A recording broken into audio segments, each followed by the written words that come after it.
brick-and-mortar store for an inexpensive item that I've purchased there before. Now I value local business, but their prices are too high. And if they can't sell it cheaper, then they all deserve to die. Give me the machine, yeah, give me the machine. It tells me what I want and never asks me what I need. I'm never wrong, and when I am, it gives me things for free. My fellow man can go to hell, just give me the machine. I don't know any physics or how chemicals react. I have no information, so don't bother me with facts. Just tell me what I want to know and go about your day. If you can't do your job, I guess I'll just be on my way. Give me the machine, yeah, give me the machine. It tells me what I want and never asks me what I need. Take a chill pill, man. I'm never wrong, but when I am, it gives me things for free.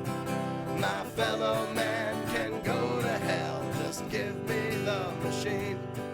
It tracks my every move and maps the patterns of my thoughts.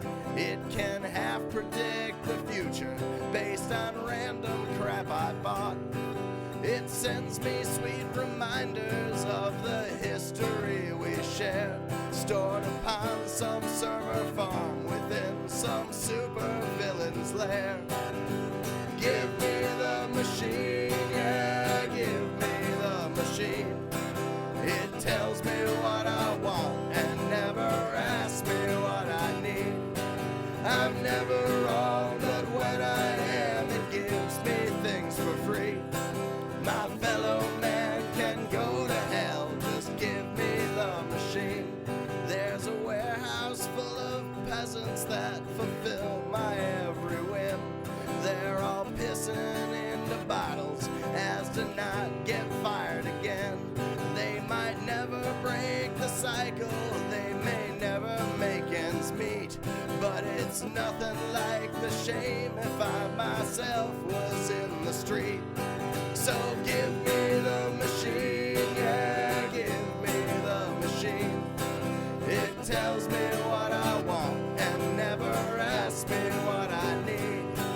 I'm never wrong, and when I am, it gives me things for free. My fellow man can go to hell, just give me the machine.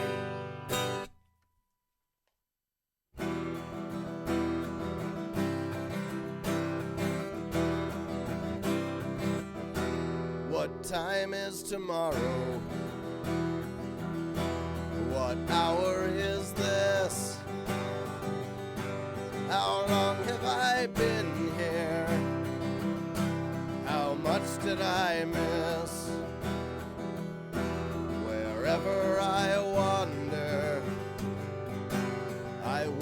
back here. I drink in the darkness, I drink in the fear. The tide pulls me under, how far I don't know. It rips me a new one, and it fills in the hole. What time is tomorrow? What hour is this? How long have I been here? How much did I miss? As long as I'm longing, I'll never be lost. I lumber down highways and melt in the fog. I never did. Once again, Daylight Factory, thank you very much for letting us use your music and not suing us. Good times. The not suing part is really important. Yes, it is. If you're listening to this and you're in a band or you make music, you make beats at home or something, I don't know, feel free to send your music our way. Turns out we need it. So BennyJShow@gmail.com. BENNY, the letter J, show @gmail.com. Send us your music, all right? And Ben, I'm saving this for a little later today. Our friend Michael, who is the author of our theme song, well, he's been busy. He made another song. I'm going to play it a little later on today, okay? It's funny. It's got the bass line? No. Oh, wait, time out. He sings in this song? No, in fact, you sing in the song. Oh, no, man. Out there in the radio industry is what we call a tease. Stick around later for that, everybody. I've been teased. Oh, yeah, and the listeners, too, all right? All right, so it is Friday, and we're going to do things a little differently here. Yes, we are. Well, mainly in a lot of ways, but for Friday, what that means to us here on the Ben Joravsky Show is that it is time to plug this weekend's Benny J bonus interviews. Yes, people, we pack a lunch every day here on the Ben Joravsky Show. Not only do we bring you a new show count them 4 days a week, we also record exclusive bonus interviews that you can download at both Chicago Sun-Times and Chicago Reader websites and wherever else you download your favorite podcast, Saturday, Sunday, Monday, and by God, sometimes even Tuesday morning before your regularly scheduled program. Well, this weekend's more of the same, people. Here's this weekend bonus interview lineup. On Saturday, one of the smartest people I've ever met in my life returns to the program. It's all things the presidential election and the future of the Democrats with author and professor David Ferris. Ben, what are you going to ask David Ferris? He's coming in after the show today. We cannot wait. David Ferris is the Roosevelt University political science professor, comes on about once a month. He wrote a book essentially telling Democrats to start behaving more like Republicans and play the game hard, play the game to win instead of wimping out like you usually do. And he has a lot of fascinating comments to talk about. He's constantly trying to push the Democrats to be more aggressive and smarter and tactical in the way you go about things. Like, number one, why do you accept the Electoral College? What? It's been 20 years since they snatched an election from you. You've done nothing on this front. You just play the game by the way it's dictated by Republicans, and you expect to win. David Ferris, that's just one example. He'll be in here talking about something that's on my mind, how everybody's consolidating around Biden. Shut up, Bernie. People fall in line. Do it like we tell you. Shut up. Don't say anything. That's kind of what David Ferris and I will be talking about. There you go. It's David Ferris, our good friend, returning. That's going to be available on Saturday morning. On to Sunday, and boy, did it get crazy in this interview. Oh, my goodness. Host of Out Chicago on the station that fired Ben, WCPT 820 AM, Scott Duff makes his Ben Joravsky Show podcast debut. Once again, that will be available Sunday morning, right before Scott Duff's show, Out Chicago, 11 a.m. until 1 on the station that fired you. Yes. And see you later, Ben. And the one I quit because they fired Ben. Good riddance, WCPT 820.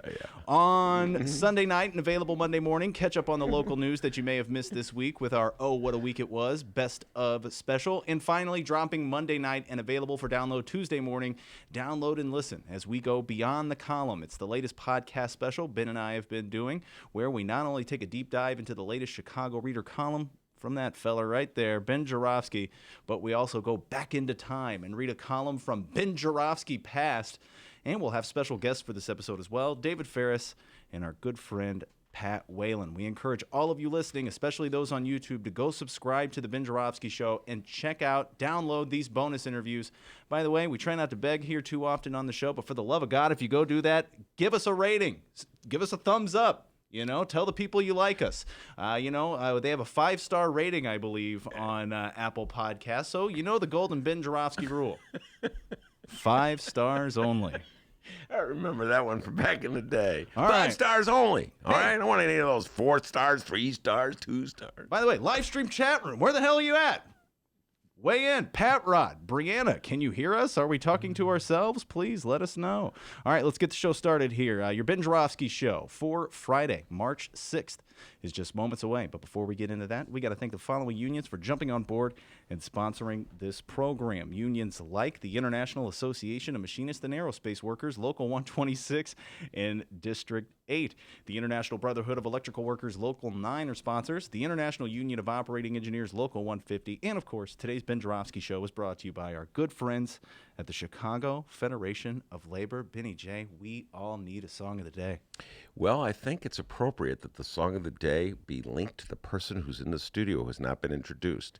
So I'm going to go back into the vaults, go back into time. One of my favorite songs from the early 70s when I was a young guy. I wasn't even a young man. I was a teenager hanging around the rocks, doing weird stuff. The song?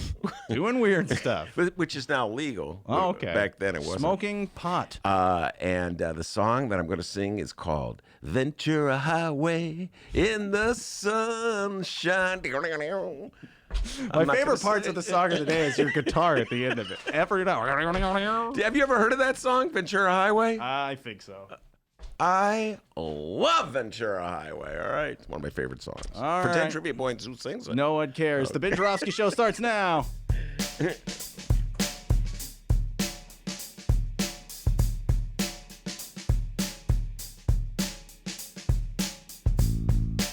It is Friday, March 6th, and live from the Chicago Sun-Times Chicago Reader Studio on Racine Avenue, this is the Ben Joravsky Show.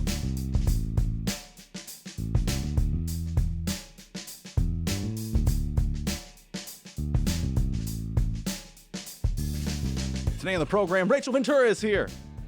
We welcome back 25th Ward Alderman Byron Sigcho-Lopez, and also making his return, attorney Leonard Goodman.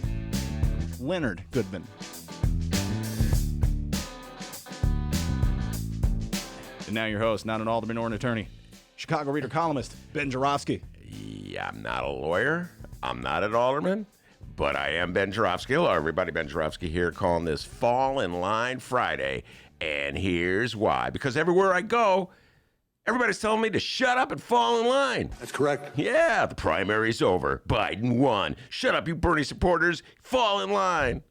Man, I'm so used to that, by the way. By the way, can I just say something, D? Go. I mean, whose name's on that banner? A few other guests Say are what going you to be want. here today. I just want to promote a few other guests who are also coming.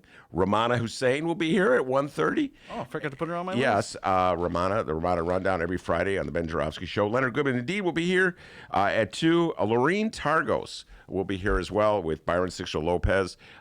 They're a couple, a duo.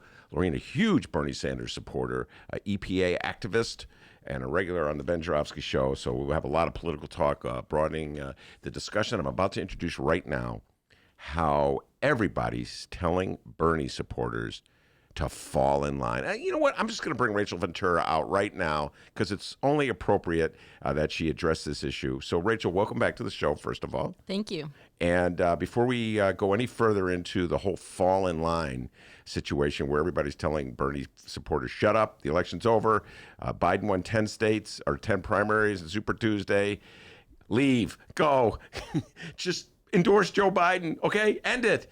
Before we get into that, tell people who you are, why you're here, and what you're running for. Okay, my name is Rachel Ventura, and I am running for Congress in the 11th Congressional District, which is Joliet to Aurora, Naperville, down to Shanahan. And I am a progressive Democrat. I'm not taking corporate PAC dollars. I am supporting the Green New Deal, Medicare for All, very much the strong progressive platform. And I'm here because when Elizabeth Warren first announced, before Bernie had announced, I jumped on board publicly and said I would be a Warren supporter.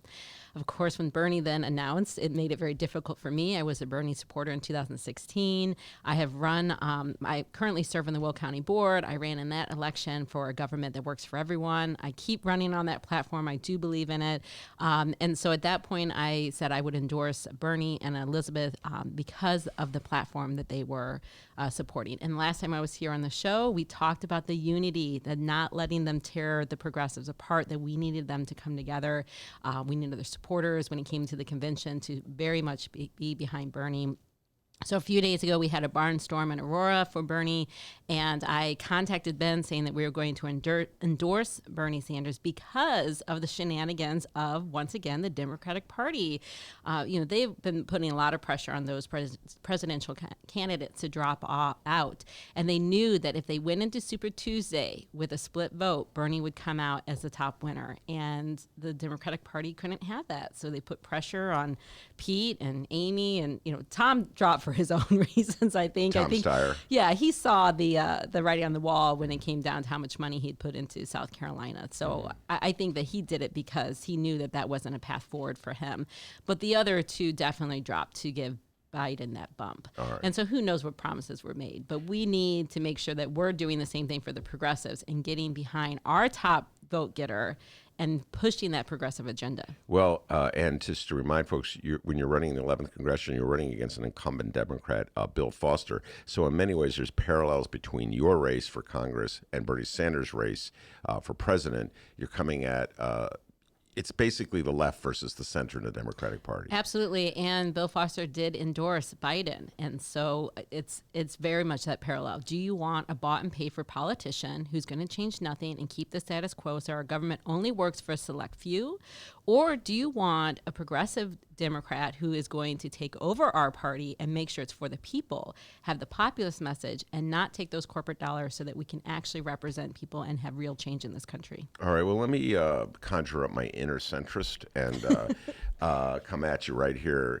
Isn't it just important that Democrats elect Democrats and not worry about where they stand ideologically on the spectrum, that they just have the D next to their name? Because all that matters is that Democrats defeat Donald John Trump in November and hold on to the House. So we did that in 2016 and we lost. And so if we do it again, we will once again lose. And the reason why, and it isn't because a lot of blame was put on Bernie supporters, but that's not the reason why. It's because centrist Democrats who are the status quo, who are not willing to change anything, does not excite people to get out and vote. Mm-hmm. People of color, women, the youth. These are all entities that we have, people who need to come out and have a strong voice. And if they're not excited because they know nothing's going to change, they're not going to show up. And when they don't show up, we get Donald Trump. So it's more important for us to excite people to get involved in our politics and get out there and feel like they are being represented.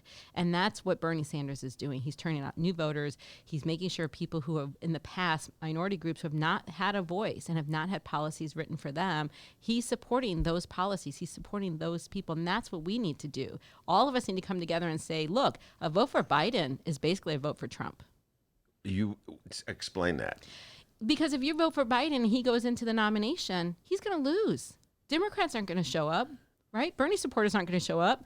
Women may not show up. You got two old white men duking it out. Yeah. Who's being represented here? And you know who likes to represent Donald Trump? White men. Okay, I'm now really conjuring up my inner centrist Democrat here. Okay, first of all, I do not agree that automatically Joe Biden will. Who was I just having? I was having this conversation with an ardent Bernie supporter. Okay, just the other day, and that this ardent Bernie supporter was telling to me what you said, and I don't buy. I'm a Bernie supporter. Let me just start by saying I'm voting for Bernie. I believe in Bernie pushing the party to the left. And I don't believe the centrists when they say that Bernie has never accomplished anything. I believe that Bernie has probably done more for health care than anybody else in this century, with the exception of, I got to give Obama credit for Obamacare. Second to Obama, by putting Medicare for all on the map. And putting Biden in a position where he has to at least concede that it's a worthwhile goal. Let's redefine it like this then. Go. Instead of looking at it from a Republican and a Democratic standpoint, look at it from a corporation and a people standpoint. Biden represents corporations. Trump ran against his establishment as a voice for the people. And that's what some people like about him. So if you walk into the polls and you want either to vote for someone who's going to represent corporations and the rich getting richer, or you want someone who's going to be a loose cannon a little bit and maybe go with their gut and go with and some of the still people. going to make corporations richer. In fact, make corporations even richer because, see, this is where I take a stand with so many of my fellow Bernie supporters. I believe that a vote for Joe Biden or a vote for any of the centrists that were running, I think the last time you were here, I was still like testing the Kamala Kool-Aid. You remember that, Rachel? I believe a vote for any one of those centrist candidates will be an advancement over what we have now. I absolutely believe that. Fundamentally, I think about in terms of Supreme Court appointments. Yesterday we had the unions in. We were talking about the National Labor Relations Board and how important it is that Democrats appoint the members of the National Labor Relations Board because they oversee so much of our collective bargaining rights. So I just believe that even a centrist Democrat is better than Donald Trump. Do you at least concede that point? So, yes and no. When it comes to some of the policies you mentioned about the judges, that's something we need to start at the grassroots level. The local judges we need to start appointing or electing more local Democratic judges. So that doesn't always just come from the top. Supreme Court, yes. And there is some very real concerns there. But electing someone who's going to have those incremental changes have actually moved us backwards, not forward. Our rights have been rolled back. Our protections have been rolled back so corporations can continue to make money. So the incrementalism is not moving us forward, it's moving us backwards. And it's that boiling pot. We're the frog in the boiling pot, and it's slowly getting warmer. And at some point we say stop. And the argument, like the Medicare for All argument, I'm a supporter of Medicare for All. And this incremental is, we'll offer a public option, we'll have buyout, we'll have opt-out. No, you know what that is? That's that broken car that you've had, got 200,000 miles on it. Everything keeps breaking. Radiator breaks, transmission goes out. You keep dumping money into this broken car. At some point you say enough. Go buy a new car. You can depend on it. You know it's going to work, and you're going to be probably safer because of it. That is the Medicare for All system. It is time for us to say enough with this broken insurance gets to dictate everything. And Biden is looking at this. Insurance companies can keep making money, and we'll just placate the people. Well, human lives are on line here. We're done placating people. It's time for everyone to stand up. Every Democrat, even Republicans, should stand up and say, we deserve health care, true choice, not insurance choice, but where we decide what doctors we go to because we know what's best for our bodies. I can't disagree with anything you say. Like I said, I'm a believer in Medicare for All, but I'm telling you right now, when I think of Joe Biden in his position of defending Obamacare, as opposed to Donald Trump, who has his lawyers in court right now trying to eradicate Obamacare, there is a distinction. Mm-hmm. There's a distinction. But the problem is that if you don't excite people to turn out, then you automatically get Trump. And that's why I'm saying a vote for Biden going in, people won't show up. They won't show up to the polls, and we need every Democrat to show up to the polls. And so that's why we need a nominee people are going to be excited about to show up and vote for. They're not going to be excited to show up for the same old, the status quo. They know the system is broken. They know those politicians will not change the system for them. Why would they show up? And as my dad says, we will either fight this revolution in the ballot box, or we will fight this revolution in the streets. Your dad said, isn't your dad a military man? Oh, no. He's a democratic socialist. Okay. But it's true, right? If people don't show up and then it gets worse, Donald Trump makes our lives worse, what's the next option? All right. I'm going to say this right now. I'm going to make this bet with you right now. Okay. And I'm going to bring you back in the show, and I will pay up my bet if I lose, okay? I believe Joe Biden can beat Donald John Trump. So if Biden is the nominee, I believe he will beat Donald Trump. Let's make a bet right now. I bet I'll take that bet because when Hillary ran in 2016, right? Mm-hmm. She at least excited women to turn out to vote. Biden's not even doing that. Okay. No woman wants creepy Biden smelling their hair. I'm just going to say that I hear you right on that now. one, but that's a whole other issue. I mean, I don't want to relitigate 2016. Yeah, okay? And I don't either, and that's my fear. And I don't completely trust exit polls, but the exit polls I've seen say that Donald Trump got over 50% of the white women vote. Over 50%. And I've been discussing this with so many different guests, Rachel. And we just saw this really yesterday when Elizabeth Warren bowed out of the race. She could not consolidate the women voting in the Democratic primary to win. Right. And so I don't know who got excited by Hillary Clinton's presence. So I don't know if women got that excited by it either. But I think that's why it's also important to make sure that we are turning out Hispanic women, Black women, Asian women, right? And is Joe Biden going to excite those women to come out and vote? I don't know. That's a great question, but I have to say this. As a Bernie supporter, I've been disappointed by the lack of turnout for Bernie in these early, or the relatively low turnout. I was hoping for evidence that people who had never voted for would be showing up to the polls. I have not seen that But I yet. think partly because of Warren being in that race, I do think that she was exciting people to vote for her, 11 to 15%. That's the progressive vote. She was also taking away from Bernie. No, I'm just talking about overall turnout. But, you mean like voter turnout as a but overall whole? turnout, the notion that new people who had never voted before would suddenly show up at the polls, would be registered at the polls.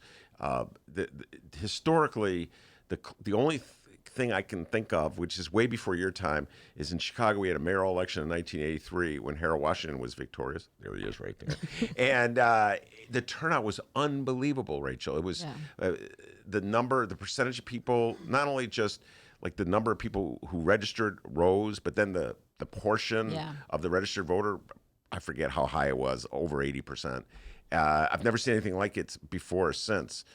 So that's what I was hoping for, and I didn't see it. So that's why I'm a little that's the one thing I'm discouraged. Yeah, and we by. haven't looked at the different states' turnouts, but I see what you're saying. Like, where are they excited to come out for new candidates for?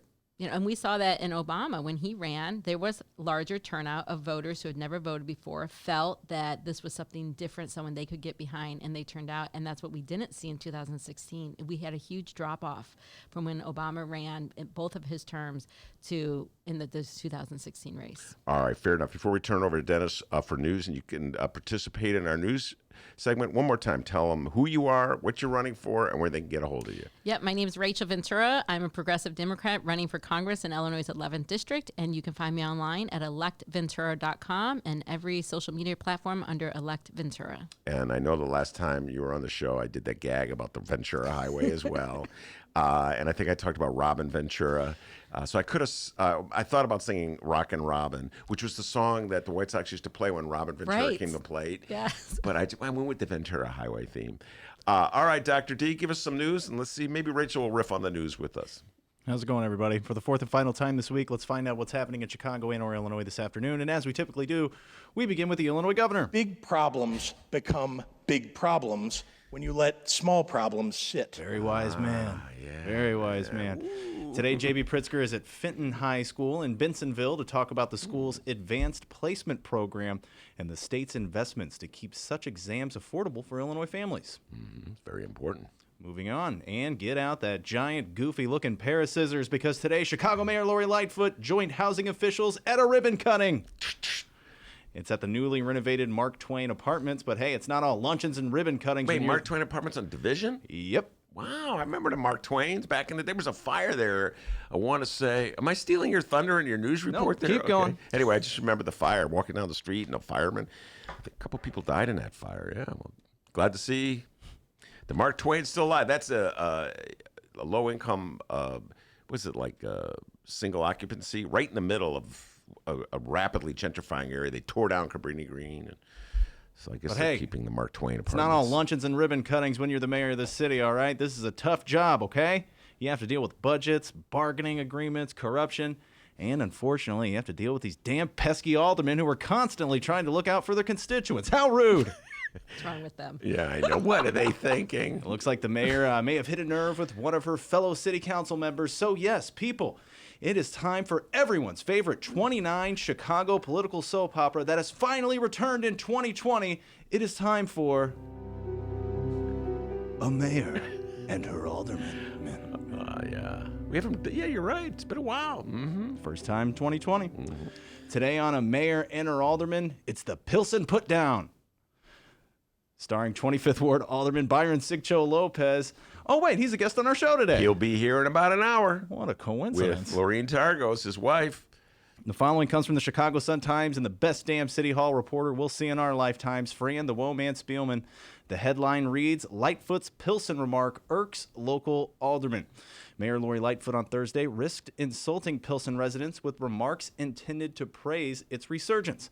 Lightfoot's remarks came during a question and answer session at a day-long innovation summit as she discussed reducing gun violence by creating vibrant, healthy, and safe neighborhoods. Here's the quote from Lightfoot. Quote, Pilsen 10 years ago was a neighborhood we all would have been a little bit concerned about being in after dark. Pilsen now is a vibrant, thriving neighborhood. What's the difference? The difference is economic development. What do you think about that quote, Ben? Well, 10 years ago was 2010.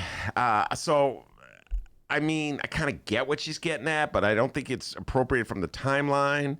I don't know. I've been going to Pilsen since I moved to Chicago in 1981. So I'm always, like, Rom used to do this. And, you know, I'm never comfortable when our leaders talk about like changes that have happened. Well, she's not really taking credit for herself.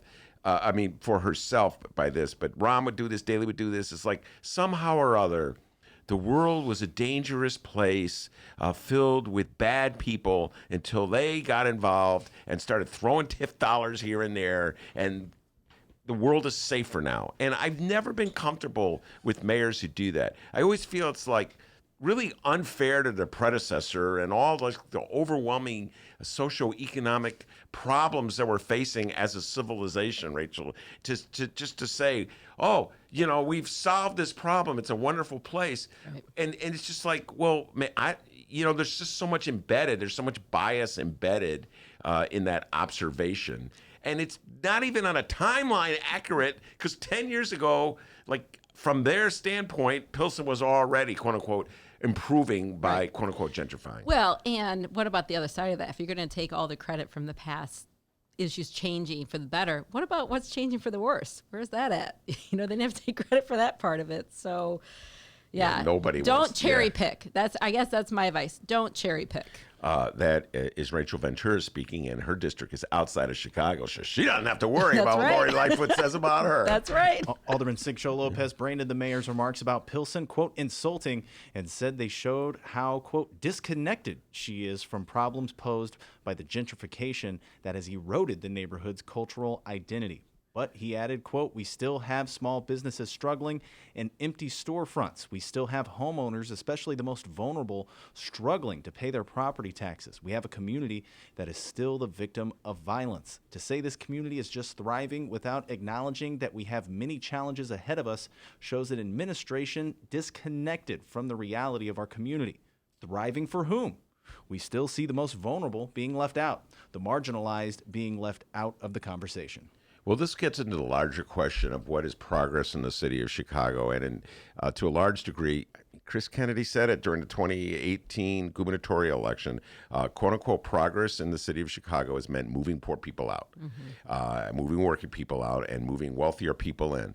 And I've heard this so many times because since I came to Chicago and I would write stories about changes in neighborhoods, and just this goes back to the 80s, Rachel. I mean, people like in a neighborhood that was starting to gentrify would start off by telling me, you wouldn't believe how bad this neighborhood was when I was first moved here. There were gangbangers, there were drug dealers, and now look at it, and there's like a coffee shop down the street. Right. And it's this notion that this is progress is because we move the poor people out. And to me, progress needs to be about closing that wealth gap for all families. And so one of the things that I'm pushing for in Will County, and Chicago could push for it too, is using our cannabis tax dollars to make sure people who have been negatively affected by that in the past have an opportunity to have businesses, to put businesses in those empty storefronts in their communities, instead of being pushed out somewhere else. Closing that wealth gap so that the next generation, their next generation, has money to go to good schools, to create their own businesses. And that's why, I've been pushing hard for those tax dollars to make sure they don't just go to that empty education and health void, but actually help the people who are being pushed out of these communities. They want to stay in their community. They want to have good paying jobs and good businesses. Give them that help right there through our taxpayer dollars from cannabis. So what will happen next? I guess we're going to have to wait in about an hour when Alderman Sigcho-Lopez joins us. But that concludes 2020's first episode of A Mayor and Her Alderman. Yes. Love that episode. To be continued. By By the way, I don't know if you know this, Byron Sigcho-Lopez, big Bernie supporter. Good. So I don't know if you know that. 25th Ward Alderman. And finally, this news is just breaking. It broke about 9 minutes ago. The following comes from the Chicago Sun-Times and one Lynn Sweet. Rachel Ventura may be showing up at Lori Lightfoot's office here in about an hour because Mayor Lori Lightfoot has endorsed Joe Biden for president. That's correct. Oh, that's a big surprise. I thought for sure Lori Lightfoot was going to go for Bernie, but I'm wrong again. Just kidding there. She was flirting with, for one, we're going to talk about this later in a little while with Rummana Hussain, but who's on deck ready to go. But Lori was flirting with supporting Michael Bloomberg for a while. Of course, Bloomberg dropped out of the race. Well, he waited till right after Super Tuesday, unlike Buttigieg and Amy Klobuchar, who dropped out before Super Tuesday. But I'm not surprised at all. We'll be talking about this at greater length with Rummana Hussain. Rachel, before we let you go about your busy day, one more time, tell people who you are, where you're running, and how they can get a hold of you. Rachel Ventura. I'm running for Congress in the 11th Congressional District. You can find me on electventura.com. And don't forget to get out there, vote for me, vote for Bernie. Invite all of the old Warren supporters to come on board with the movement, the progressive movement, the populist movement for the people. Thanks. All right, Thanks for having me on.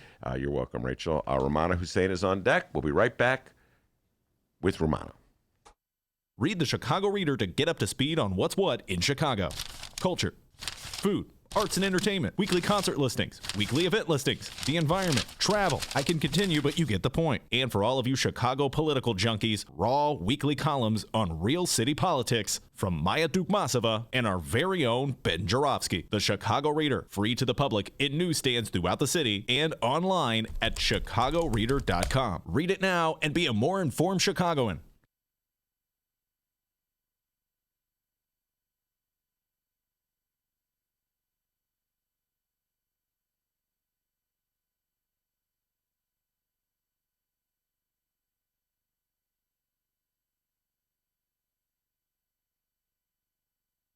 By the way, how bad were the Academy Awards this year? Did you see it? And the winner is a movie from South Korea. What the hell was that all about? We got enough problems with South Korea with trade. On top of it, they give him the best movie of the year. Was it good? I don't know. Hey, D. Yeah? Did I tell you that the Ben Joravsky Show is sponsored by Rattleback Records? No. Well, it is. Rattleback Records at 5405 North Clark Street is Andersonville's full-service record store. Hey, D. Did I tell you it was voted one of Chicago's best record stores in the 2019 Chicago Reader poll? No. Well, it was. Wow. Rattleback Records, 5405 North Clark Street. Used and new LPs and 45s. They got CDs, DVDs, books, gifts, and much more. For more information, contact them at rattlebackrecords.com. That's RATTLEBACK records.com.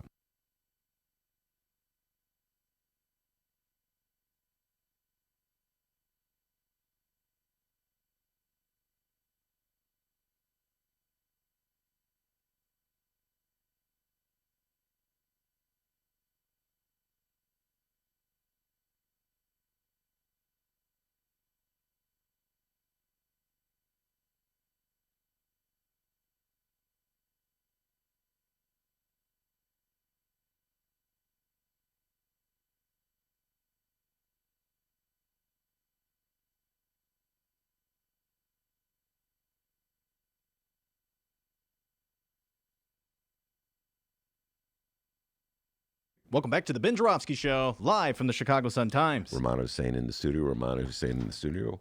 Rachel Ventura has left the studio. And so Rummana, every Friday she comes here. She's editor at the Chicago Sun-Times, the Rummana Rundown. And we were talking with Rachel about this. Might as well pick it right up. Breaking news, which of course is not really breaking. I mean, it's not that shocking. Yeah. Go ahead. A few seconds ago, Lori Lightfoot endorsed Joe Biden at the Union League Club. So we actually, I saw Cranes had a story right before it was formally announced that she was talking to Joe Biden, and it was expected. But I didn't even need that story to tell me that she was going to endorse Joe Biden. I mean, that's what I expected. Yeah.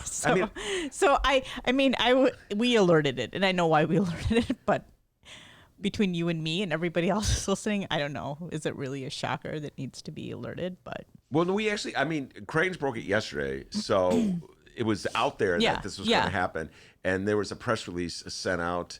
I think I got it. Yeah, we got it. We got it. Yeah, Fran Spielman told us, and then she had State's Attorney Kim Fox, who we may talk about later. I know she was a guest at your show, there, sitting right where you were sitting yesterday. And so, so Fran's like, "Oh, this is happening," and I don't know. I'm not really shocked, and I don't know. And the other part of me is like, is Lori Lightfoot's endorsement really? I'm gonna make a dent at this point. I mean, it's one thing, I don't know. I understand like all the presidential candidates who dropped out and why their endorsements matter to a certain extent, especially with Elizabeth Warren, I think. But in general, I think people have made up their mind. Yeah. And I also think, but I do think like if Barack Obama goes out and says something that, well, that's the one that I think I would pay attention to. Barack Obama Not that it's going to sway me one way or another, but I think it might sway some people, I think. Well, let's put it this way. You will never reveal because you're I'm a journalist. And I try to be objective. Quite right. And then we can have that discussion at another time. But we've had bits and pieces of that discussion, the whole notion of objectivity. But you're never going to reveal because you got those old school. And by the way, a lot of it's so funny because like Maya will come on the show and Maya's new school journalist. Yeah, okay? She's younger. She's younger journalist, and she will give you her opinions very strongly without any reservations. It's awesome conversation, blah, blah, blah. But then if I ask her, so who are you voting for? And she goes, I'm not going to tell you. I'm a journalist. I'm like, you just rip somebody. I mean, but what's the line crossing over? I mean, yeah, like I said before on your show, I mean, I'm a Muslim and I'm a child of immigrants. I mean, it's clear that I'm not a Trump supporter, right? And I've written about, things that touch upon that. So, I mean, I have no problem saying that, but yeah, it's a little hard. I think I'm Generation X. I'm not exactly a boomer like you. She loves doing it. I like to put the knife in. Oh, boomer. But people do people do call people my age boomers because they're kids who don't know what a boomer is. My mom's a boomer. But she doesn't know she's a boomer. She's from India. So, if I call her boomer, she's like, what? What? I mean, I'm not young like Dennis. Who's so young. A millennial. Young 36. You are a Miles. millennial, I think. Yeah, I'm a He's millennial. a millennial. Miles a millennial, too. Miles? I don't think he's even a millennial. I think he's how old is he? Okay, I think he's a millennial. I think if you're 19 or 20, you're Generation Z. All right, well, whatever. His sister's is probably. Generation Z. People say that Z is a lot cooler than the millennials. Well, that's everybody young thinks they're cooler than everybody old. No, but I'm just saying as a Gen X. Just Gen X. Okay, Gen X. But we get ignored a lot. People could just talk about the millennial. There's been a lot of articles about it. It's kind of funny about how Gen X are ignored. And we're like the middle child. We're like, hey, what about us? No, I am a middle child, so. Yeah. So anyway, so rough. We're talking about endorsements, and you're talking about the opinion. Okay, there was a young journalist today that I saw on Twitter. She was basically saying, I'm a Bernie Sanders supporter, and I'm going to be canvassing. And it was just, to me, she's a freelance journalist, but to me, like, I wouldn't do that. And, it still can cost people jobs, if they tweet about certain things. I'm not saying this young woman is in the danger of, but it can. Listen, Miles Kampf-Lawson comes in this show every Thursday, writes for In These Times, and he's openly for Bernie. He's canvassed for Bernie. He's put it on his Facebook wall. We've talked about it in the show, that the fact that he's willing to put it out there. Mm-hmm. And I feel as though it's not only a generational difference, but it's like what publication you work for difference. Yeah, of course. And I feel as though, and this is a larger story, we've had a conversation, implicit biases that people have. Because of who they are. And I understand that. And I do think should be more, I think who you are does affect certain things. And, a lot of younger journalists say there's no such thing as objectivity. And I understand that. But there's just certain things that you can or cannot do. I say that, and I'm an old journalist. Wait a minute, you go younger journalist. I've been saying that for 30 years. Because there are no, listen, I mean. No, I agree. And I it's so agree. unfair. Like Donald Trump, right after he got, this by the way we're just riffing here. We didn't even plan any of this. Donald Trump, when he got elected, remember he said there was a judge of a Mexican-American judge in Indiana, I believe it was, who should not be allowed to rule in a certain case because he's biased, because he's Mexican-American, immigration case. And so Donald Trump is, like, how do you deal with that? You know what I'm saying? It's Yeah, like, you can't pretend that that's okay. I'm just saying this as a person. I don't know, maybe because I'm a person of color, it does matter to me. I mean, there's certain issues, I think, because of who you are. And that's why diversity is important in newsroom. Because for so long, I mean, even today, I mean, most of our newsrooms are white and everything is from a certain perspective and a certain, like, your life experience. And that's why I think this election, especially with the Democratic candidates, is so heated because it's what your life experience is. I just had a conversation with someone, maybe my husband, about. Let's throw Mick under the bus time. Oh. I'm not going to throw him under the bus, but I will. I mean, but there are certain experiences. It doesn't matter what your thinking is; it is your experiences that shape certain values, absolutely, and the way you think and what things are important to you. And I do think, it doesn't matter what side of the spectrum you are as someone who's white, your experience is completely different. It doesn't matter if you're left or right. Your experiences are just completely different because of who you are and your privilege and what you think is important. And it isn't right. for the elections. So that's why I'm saying the whole concept of objectivity is a very complicated situation. I agree. And some biases, this is all I'm saying, some biases are accepted. And other quote unquote biases. Yeah, nobody's going to say who they voted for. I mean, some people. What a silly. Maybe that's the line. Think about what a silly place to draw the line. Like, just think about all the other biases. Well, you said you don't want to say you hate Trump. That's your line. No, well, I said Rom.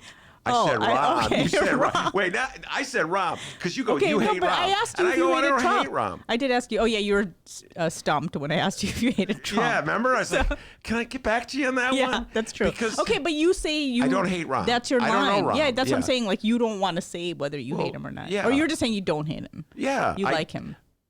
Well, I wouldn't say that.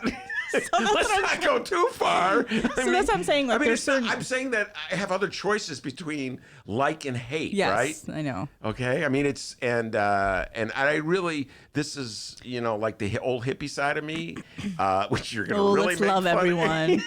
I knew it. I remember my cousin. She was like, it was really cool to be like wannabe hippie when I was in college. And remember those like sweat. I don't know what they were. They were like these sacks that people would wear. And my cousin backpacks? had no. They were like these Guatemalan I don't know. Yeah. And my cousin had one, and she had this quote that she would say like, "Love everyone but trust a few," and we just like laugh. It was like a quote. And then she had like a little peace symbol on that shirt, and we just laugh at it. And the funny thing is, I say I hate people a lot. But I'm actually one of those people who doesn't hate a lot of people. And a lot of people who do hate people a lot and have a lot of passionate feelings, they're, I don't never use the word hate. I never use the word hate. I'm not saying you, but I'm just saying in my experience, they're like, oh, you should never use the word hate. But I'm like, you're the one that hates people. I actually genuinely like people and I can find something good about them. But there's some people that you hate. Like people who do yoga. Yeah. No, white women who do yoga. There we go. And I'll tell you what, that was last week's show. Like, if you missed it, folks, it is a classic. I make fun of white people in general. Yeah, but wait. But most people of color do. When the doors are closed, that's all we talk about. The doors don't have to be closed. No, but they say it right here in this show. I know, but it's turned up a notch. Let me just say something about Mick Dumke, your husband. I got to give him a shout out. We make fun of him in the show all the time, and I made fun of him last week for being in WBEZ. But I have to say, yesterday when I was preparing for the Kim Fox interview, first person I called was Mick. What would you ask? And then I was walking here and he was telling me this, that, and the other thing. The guy knows his criminal justice issues. No, I mean, just because he's a white guy doesn't mean he doesn't know stuff. All right, now let's go back to making fun of him. What a nerd. Anyway, good job. Well, he made fun of you from listening to. He goes, Ben says that he never listens to Beezy. Well, I don't. I swear to God. Joke's on him. Okay, That's what he said. time out. In my defense, which is a feeble defense, but I had to, like, was just pushing the buttons of the radio, and all of a sudden I heard Mick's voice. So what am I? That's Mick. He was doing show prep. Yeah. Usually my show prep consists of listening to the oldie stations, so I have a song in Yeah, mind. I listen to Then- music too. I actually like listening to music. All right, but let's just Okay, let's talk go about- back. Let's go back to the issue of objectivity because it ties in to something I want to get your thoughts on. The whole notion of what's a bias that's kind of acceptable, Mm-hmm. right? Which nobody talks about, as opposed to a bias that's unacceptable. Like if you say who you're going to vote for, Yes. and that gets into the debate, if you will, was Nina Turner and Hillary Rosen. Yes. The aide, Hillary Rosen, the aide of Joe Biden. Nina Turner, of course. She's called a Biden surrogate, but she talks about she's a Joe Biden supporter and she's on CNN often. Go ahead. And so yesterday they were obviously tussling and then tussling with words, and then Nina Turner, by the way, from Nina our Turner revolution. is African American, Hillary Rosen is white, and Nina Turner cited Martin Luther King in a speech or a writing he did. Letters from the Birmingham jail. letters from Birmingham jail, which I read in high school. But I should read it again. So I probably read it a couple times after, but I haven't recently. And I think she quoted him saying something about the moderate white, and then Hillary Rosen said, "Oh, you have no right to cite Martin Luther King." So she's a white woman telling this to a black woman, and so that a friend of mine actually sent this to me yesterday. This exchange, and it was right before I was gonna have dinner with Mick, but I didn't bring it up because we have my God, that would have been a disruption. we have a lot of heated conversations about the election anyway. So But she's they're not going to colorful. say who is supporting who No, because not- they're journalists. Go ahead. anyway, so then my friend sent this to me. He goes, "Oh, these are the white liberals." So, a person of color sent this to me, and then I started laughing. And then I just didn't think anything. I thought about it and laughed and go typical. And then, went back to my life. And then today in the morning when I come to work, I opened Twitter and it says angry black woman is trending on Twitter. So it turns out Hillary Rosen put out an apology, but in her apology, she referred to Nina Turner and others as angry black women. Mm-hmm. She goes, I shouldn't be, and so that started a whole new debate. And a lot of people are talking about that. And so it's interesting because, I hear a lot of people, and I follow a lot of people who are Bernie supporters. I follow a lot of people who are following Elizabeth Warren and Joe Biden. And so, I know a lot of people saying, oh, these Bernie Sanders people are so mean to me. And this one guy just had a pretty interesting tweet right before he came, this African-American guy who apparently follows, apparently is a Bernie Sanders supporter, and said, we always hear about people talking about how mean people are to, the followers of Bernie Sanders, like random people on Twitter. I mean, Joe Biden. But this is a Biden surrogate who is saying things like that. So why isn't she held accountable? And so I think it's interesting. You know what I mean? You're always talking about, oh, she's being mean to me. But like, what about someone who's this high up and who's, pretty much, as someone said, white-splaining to an African-American woman how she should talk about Martin Luther King. Yeah. And, it's if for a moment can just remove the racial angle of this particular confrontation away from it and just think about what the message that Martin Luther King was articulating in the letter from the Birmingham jail. And it's so relevant today because the overall lesson is that moderates are constantly telling activists, don't push too hard. You're pushing too far. You're asking for too much. You're going to get the other people mad at us. We're going The establishment. Yes. And that is a theme, just a general theme that's so alive right now, Rummana, with the Bernie campaign. I get it all the time from my friends of the Biden persuasion, including a certain husband of yours. And it's like, I'm not saying he's of the Biden persuasion, but I get that. And it's constantly the fear that if Bernie pushes too hard, all of these swing voters will go for Trump and it'll be all Bernie's fault. And that is the theme of Martin Luther King's letter from the Birmingham jail. Yeah. And so, and it's interesting. I agree with you. That's what I'm saying. Like, a lot of people of color, and I'm not saying every single person of color, because we're not a monolith.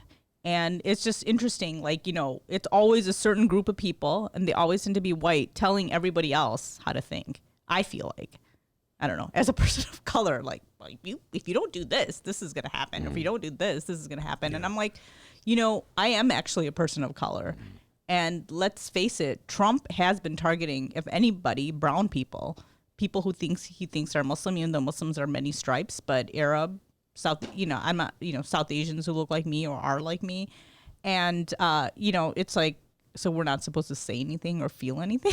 It's just interesting, and it's like there's a lot at stake here right now. And I just think passions are like really getting intense, but it's just, the conversations have just been very, very interesting, I think. And, and I guess, because there's been so many nominees, there's so many finger pointing, like, your girl Tulsi Gabbard. Did you see what she did yesterday? No, I missed all the people. I love how she's suddenly my girl. She wasn't. I thought she was at some point. But I mean, it's funny because yesterday, there was she was never even my top 5. Just people for the on my record. Twitter account, not me, we're making jokes about white women crying because Elizabeth Warren dropped out, and not me. Okay, I didn't let's say say I that was. one more time, just so everybody knows. It was not me, but there was somebody that you know. But anyway, it was interesting. It was just fun. I'm not laughing because I do think it was, it is symbolic. They're like, people want a female president. But then, there are people who are of my persuasion. Tulsi Gabbard is a woman of color, and she does not make the people of my persuasion happy. Yesterday, she tweeted something about how Hindu phobia is very alive and rampant. Now, she is someone who supports the BJP, has openly supported the BJP. Explain what that means to the her. BJP is a right-wing group that is ruling in India. If anybody has been paying attention to the news in India right now, there's a lot of anti-Muslim sentiment out there. There's laws that are putting into place that are detrimental to Muslims, stripping away their rights. And, within the last, when Trump was in India, about 50 people died in the protests. And a lot of people are mad because they're coloring it as communal tension. But let's face it, the victims in these cases are Muslim. They had people bust in to kind of attack people. Anyway, from the news reports I've read. Anyway, Tulsi Gabbard had this, she took this Twitter, or it was on social media, this Hindu woman talking about how she went into a cab and she was had a Muslim cab driver, and then she told him she was Indian and Hindu, and he goes, oh, look what's happening in India, and that woman's like, that's not true, whatever you're seeing in the news or being told, it's totally fake. And well, she wouldn't say fake, but she said it's on both sides. And anyway, so Tulsi took that and then tweeted that yesterday, and then people were kind of like, people from a lot of people who are left were like, oh, she doesn't have to, say anything. And people are like, well, she gets support. She has been to India and has been seen with Prime Minister Modi, who's like the head of the BJP party, or, And so she tweeted that, and everybody was, and there was a lot of Muslim Americans or Muslims, even in India, saying, first of all, that account that she was talking about that happened to this woman, that was in the UK. It wasn't even the United States. So they're like, what are you talking about? And for someone to say that, not say anything about what's happening in India and bring up Hindu phobia. And that's not to say there isn't prejudice against Hindu people. There probably is. And a lot of times it's because people think they're Muslim. But it's not to the standard, then it's not to the, stature of Islamophobia, I think, or even anti-Semitism. I don't know if you saw the Bernie rally yesterday. Someone showed up with a Nazi flag. It was probably a Trump supporter. Yeah. I did not see that. Yeah, I was just seeing on Twitter. Wow. So I'm just saying that, people are talking about people being mean. So, Damn, you know what I mean? There's really ugly stuff going on. Not just people saying mean things to people on Twitter. I mean, I'm not laughing. It's just, well, it's a sad situation. There was an article, I just read this last night. Woke up at 4 a.m, Rummana, one of those moments where I couldn't sleep. I don't know why. 2 hours of reading, and then I went back to bed. But one of the things I read was an essay. I can't remember who wrote it. Jill Lepore wrote it. She's a Harvard political science professor. Anyway, it was an essay about how Twitter, I was like, oh, finally someone agrees with me. Twitter is like sort of toxic in so many levels. It can be. It's toxic on one level, and on the other hand, I think it does give a voice to a lot of people who are ignored, usually, or whose voices aren't heard. Well, they're still not getting heard. It's like, that's true. That's true. Nobody listens to me. Nobody listens. You know, I mean, we listen to you. I listen to you. I just scream at the wall half the time. But it is interesting because, people talk about, they don't, like they talk about people of color. They're like, oh, well, they're supporting another white guy. I'm like, well, in the case of Tulsi Gabbard, a lot of people will say people of color will tell you why they don't think she's necessary. The establishment or quote unquote establishment is always putting up people of color, but maybe they're not the people of color the people of color want, or it's like the person who's, it's like we talk about the squad, right? Ilhan Omar and AOC, and a lot of people who are in the establishment don't like them either. And is it because they talk and say things that they're not saying what the establishment wants them to say? And I mean, just a couple of days ago, like this woman I knew from high school, her reasoning for not liking Bernie Sanders was because he embraces Ilhan Omar and and Linda Sarsour and women like that. So it's like, I feel like sometimes it's like when it comes to people of color in politics, they have to play a certain role. And that. Yeah. It's like they can't say what they want to say sometimes. And I understand politically it's like that with everyone. But with people of color, it's a particular, you have to be careful about what you say. I mean, Barack Obama had to distance himself from his pastor. Trump doesn't have to distance himself from anyone. No, absolutely could you not. imagine if Barack Obama was palling around with Jeff Epstein? Yeah. By the way, let's just think about this.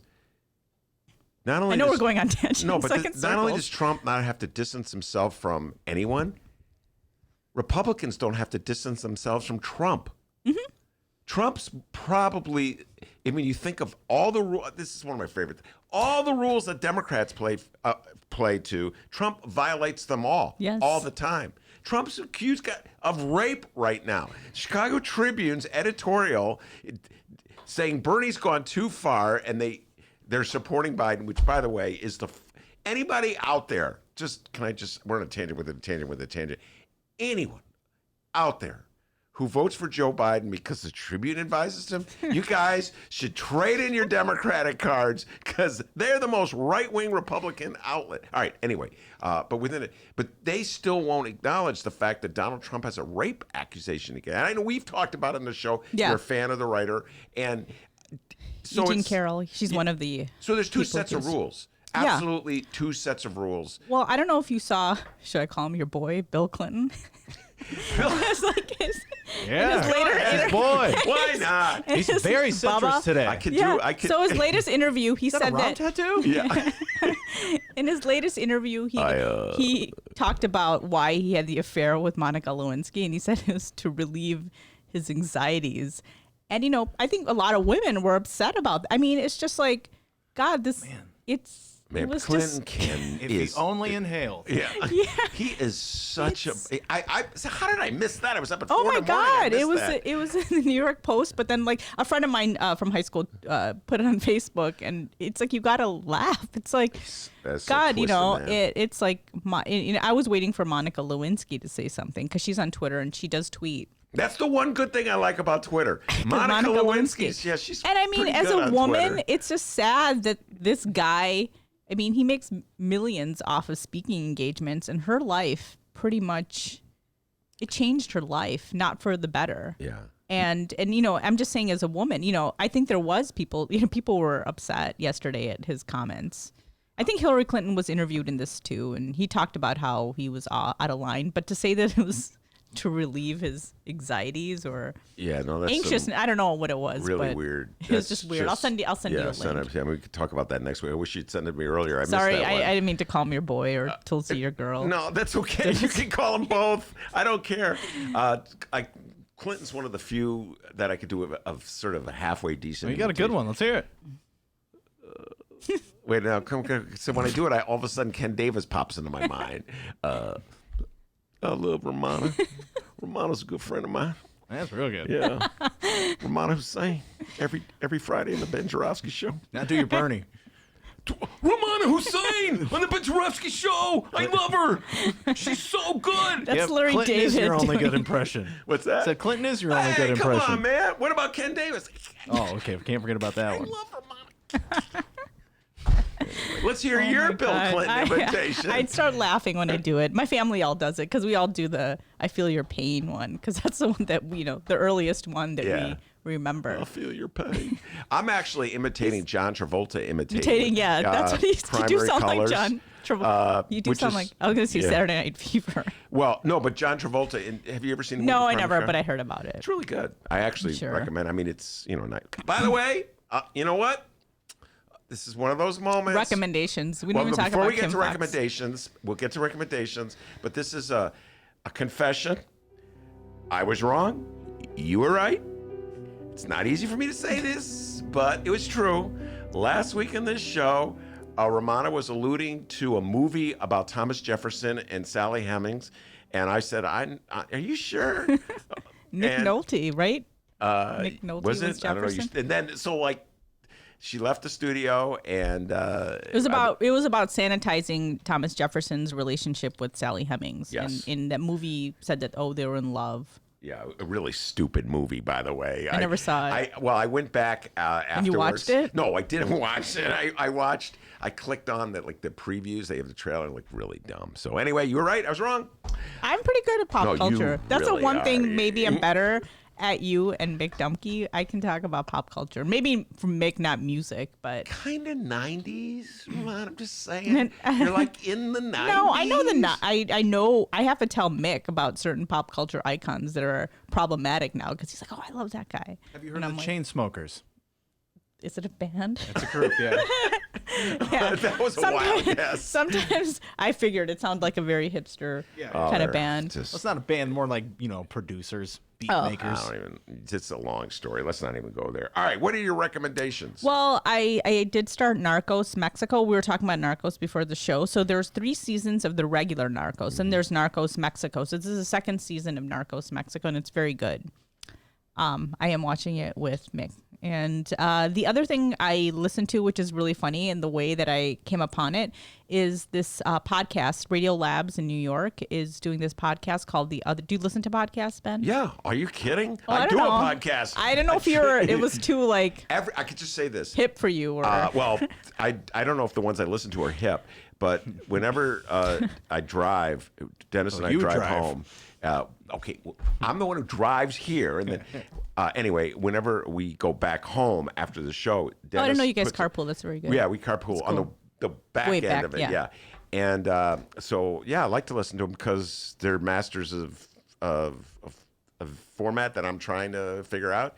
So like Joe Rogan and my man, what's his name? Todd Glass Todd, show? I love Todd Glass. Hell yeah. Todd Glass is just it's hard to explain how much I love Todd Glass. Anyway, I'm almost So anyway, embarrassed. this is a funny way how I found out about Mm-hmm. this podcast. Mitch Dudek. He's a reporter for the Sun Times. Yeah, I've never correct? met him, but I know who he is. Anyway, he screaming across the room one day, and he goes, Latif Nasser, and I'm like, what? And I'm like, who are you talking about? And he's like, this guy follows you on Twitter, and I'm like, oh, let me see. And I look at him because I really like what he does with this podcast. He's a producer at this podcast station, so I was like, oh, I go, and then Mitch is like, he follows you for some reason. I go, oh, that's because he's brown and Muslim. And then Mitch Dudek is like, is that all it takes? I'm like, yeah, we try to find each other and we all kind of follow each other and like. It's a small world. Yeah, it is. Although the world's not that small. No, it isn't. It's a big But anyway, world. so it turns out this guy, he just started, he's a producer for a show, but he just started this podcast, which is on Guantanamo Bay, and this other guy, and he stumbled, you might have seen the story in the New York Times and CNN. So I started following this guy back, and Mitch Dudek's like, I really like the stuff he does. It's really cool. And then you should, and then I found out he's doing this podcast. It's called The Other Latif. He pronounces his name Latif, Lathef. I would pronounce it Latif. Anyway, it talks about how he was just screwing around on the internet and trying to see if anybody had the same name as him in the United States, and they don't. But the one guy that does is Guantanamo Bay. So he follows his story, and it's very compelling. The New York Times did an article on this podcast. CNN has, and a lot of people have been. There's a lot of traction on it. I just listened to episode 5 while I was running today, so it's very good. I think you'd really enjoy it. I'm gonna check It's that out. talking. It kind of talks about a lot of things that we talk about here, like civil rights and a lot of things that happen at Guantanamo Bay. And this guy's story is very, very interesting so far. And I'm gonna check that out. he worked on the story for 3 years. And so I think you guys would find it interesting. I'm going to check that one out. My recommendation to you is far less serious and far more frivolous. The Invisible Man is so good. I know you like scary movies. It's really. I thought you were going to say, flick. are you going to watch Candyman when it comes out? Hell yeah! Are you kidding? You were scared of it. It made me laugh. Yeah. Can I tell you why I was laughing so hard? Why? Me and my siblings were watched it together. We rented it. It was like 1990, 91. Because, it was filmed in Chicago. That is correct. And the new one's going to be filmed in Chicago, too. Sorry. And it's the new one. As I saw the previews, I've seen the previews twice now. It was filmed where the Cabrini Green used to be, but they have the low rises. They still have low rises at Cabrini Green, and so there's a lot of Cabrini Green shots. Anyway, go ahead. Yeah, and then that touches upon gentrification, so it probably has more political. In that chair where you're sitting right now, yesterday, Kim Fox, who, by the way, if I must give a shameless promotion, everybody, when you're done listening to this, go check out that podcast. Even if you listen to it once, let's do it twice. I'll check it out. She was very impressive, in my humble opinion, and Leonard Goodman has entered the room.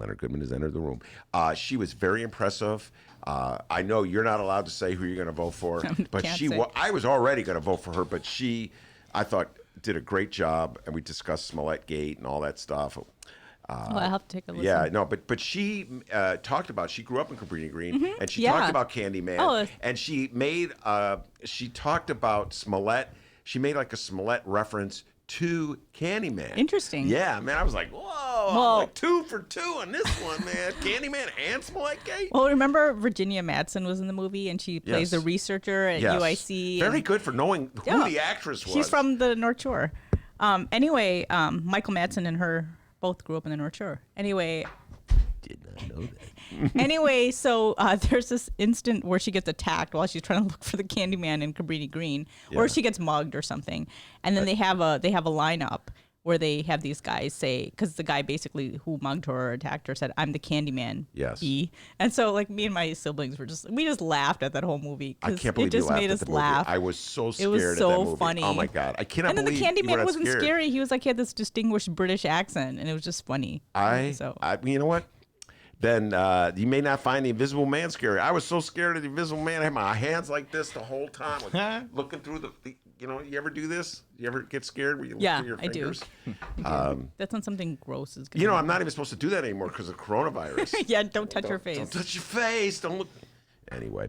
Okay. Rummana Sorry, we Hussain. talked too much and no, went that's too all many right. Leonard tangents. Goodman is on deck. We got to bring him on. It's always a blast. The Rummana rundown.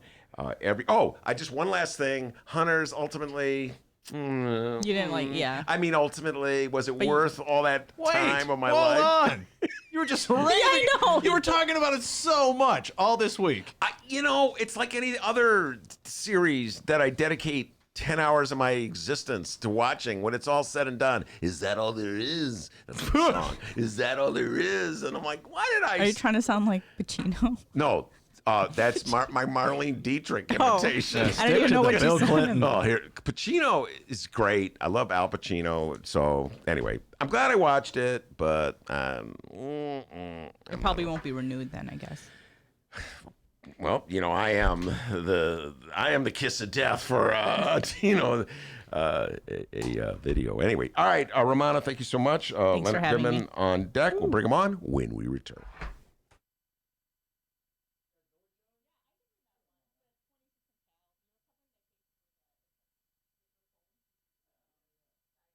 Did you know that 40% of the people in Illinois opt to be cremated? Well, it's true. And Chicagoland Cremation Options honors their wishes by providing cremation services directly to the general public. Chicagoland Cremation Options provides an affordable, ethical, and easy cremation arrangement, whether in person or online.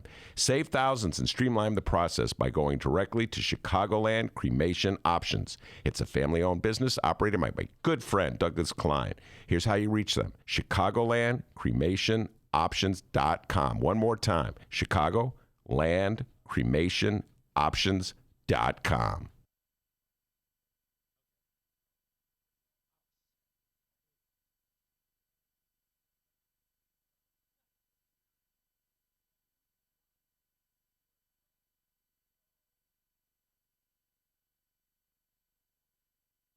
eroding beaches on Chicago's lakefront, warmer winters in the upper Midwest, microplastics in our water. What can any one person do?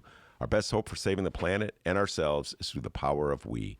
Get to the 9th annual One Earth Film Festival, the Midwest's premier environmental film festival. It's March 6th through the 15th. March 6th through the 15th. When? March 6th through the 15th. I was waiting for you to say that. 14th? No. Pay attention. Take a piece of paper out and a pencil and write it down. March 6th through the 15th. Okay? 15th. And there's 26 films, 48 events, and 4 counties. What is that again, D? 26. Films, 48. events, 4. counties. You can engage with filmmakers and experts. Venues include Tesla Gold Coast, Loyola University, Plant Chicago, Old St. Patrick's Church, Chicago Cultural Center, Lake Theater in Oak Park, and much more. Go to oneearthfilmfest.org. What is that, D? OneEarthFilmFest.org. One more time.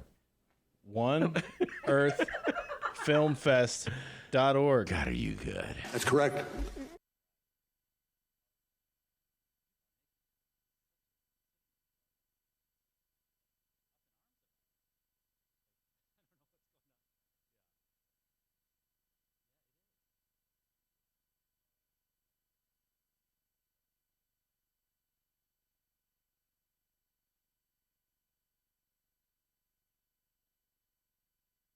Kim Foxx is a proven progressive reformer, fighting gun crime, enacting bill reform, and expunging records from the failed war on crime are a few of her achievements. It takes more than 3 years to fix the broken justice system. Look at her record, not the rhetoric. Re-elect Kim Foxx for Cook County State's Attorney, paid for by Friends for Fox. How did you go from sharing stories over the years to deciding to write a book? Good question, Mayor. Good question. Was it hour number 2 of your Ben Joravsky Show is just moments away. But before we get into that, we got to thank the following unions once again for sponsoring this program. Unions like the International Association of Machinists and Aerospace Workers, Local 126 and District 8. The International Brotherhood of Electrical Workers, Local 9 are sponsors, as well as the International Union of Operating Engineers, Local 150. Couldn't do it without you, unions. Thank you so much. And, of course, today's Ben Joravsky Show is brought to you by our good friends at the Chicago Federation of Labor. Hour number 2, let's go.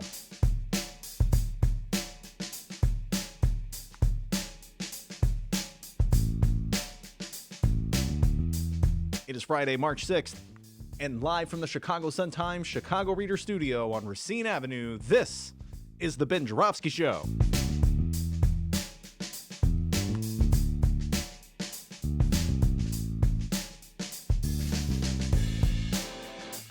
In this hour of the program, attorney Leonard Goodman returns, and the long-awaited returns of 25th Ward Alderman Byron Sigcho-Lopez and Laureen Targos.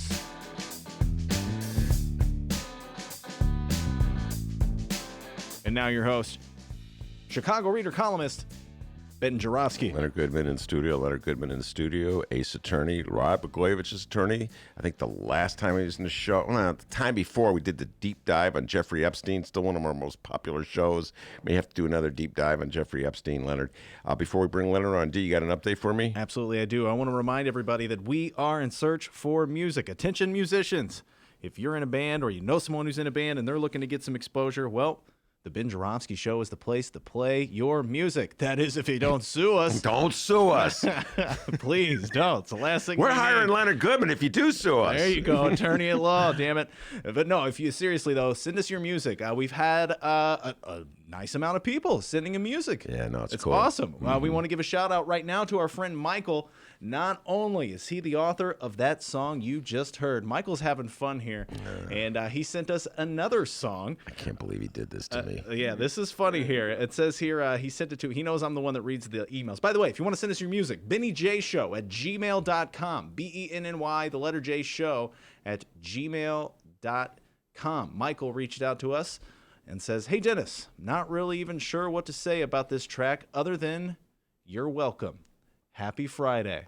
Here's the latest from Michael, and it's perfect. We got Leonard Goodman in here with us. This one's called Blago Looks Great. Blago, Blago, Blago, That's Blago, Ben. Blago, Blago, Blago, Blago, Blago, Blago. Blago, Blago. It's a remix. Just wait for it. God, Blago looks great. Blago, Blago, Blago, Blago, Blago, Blago, Blago, Blago, Blago.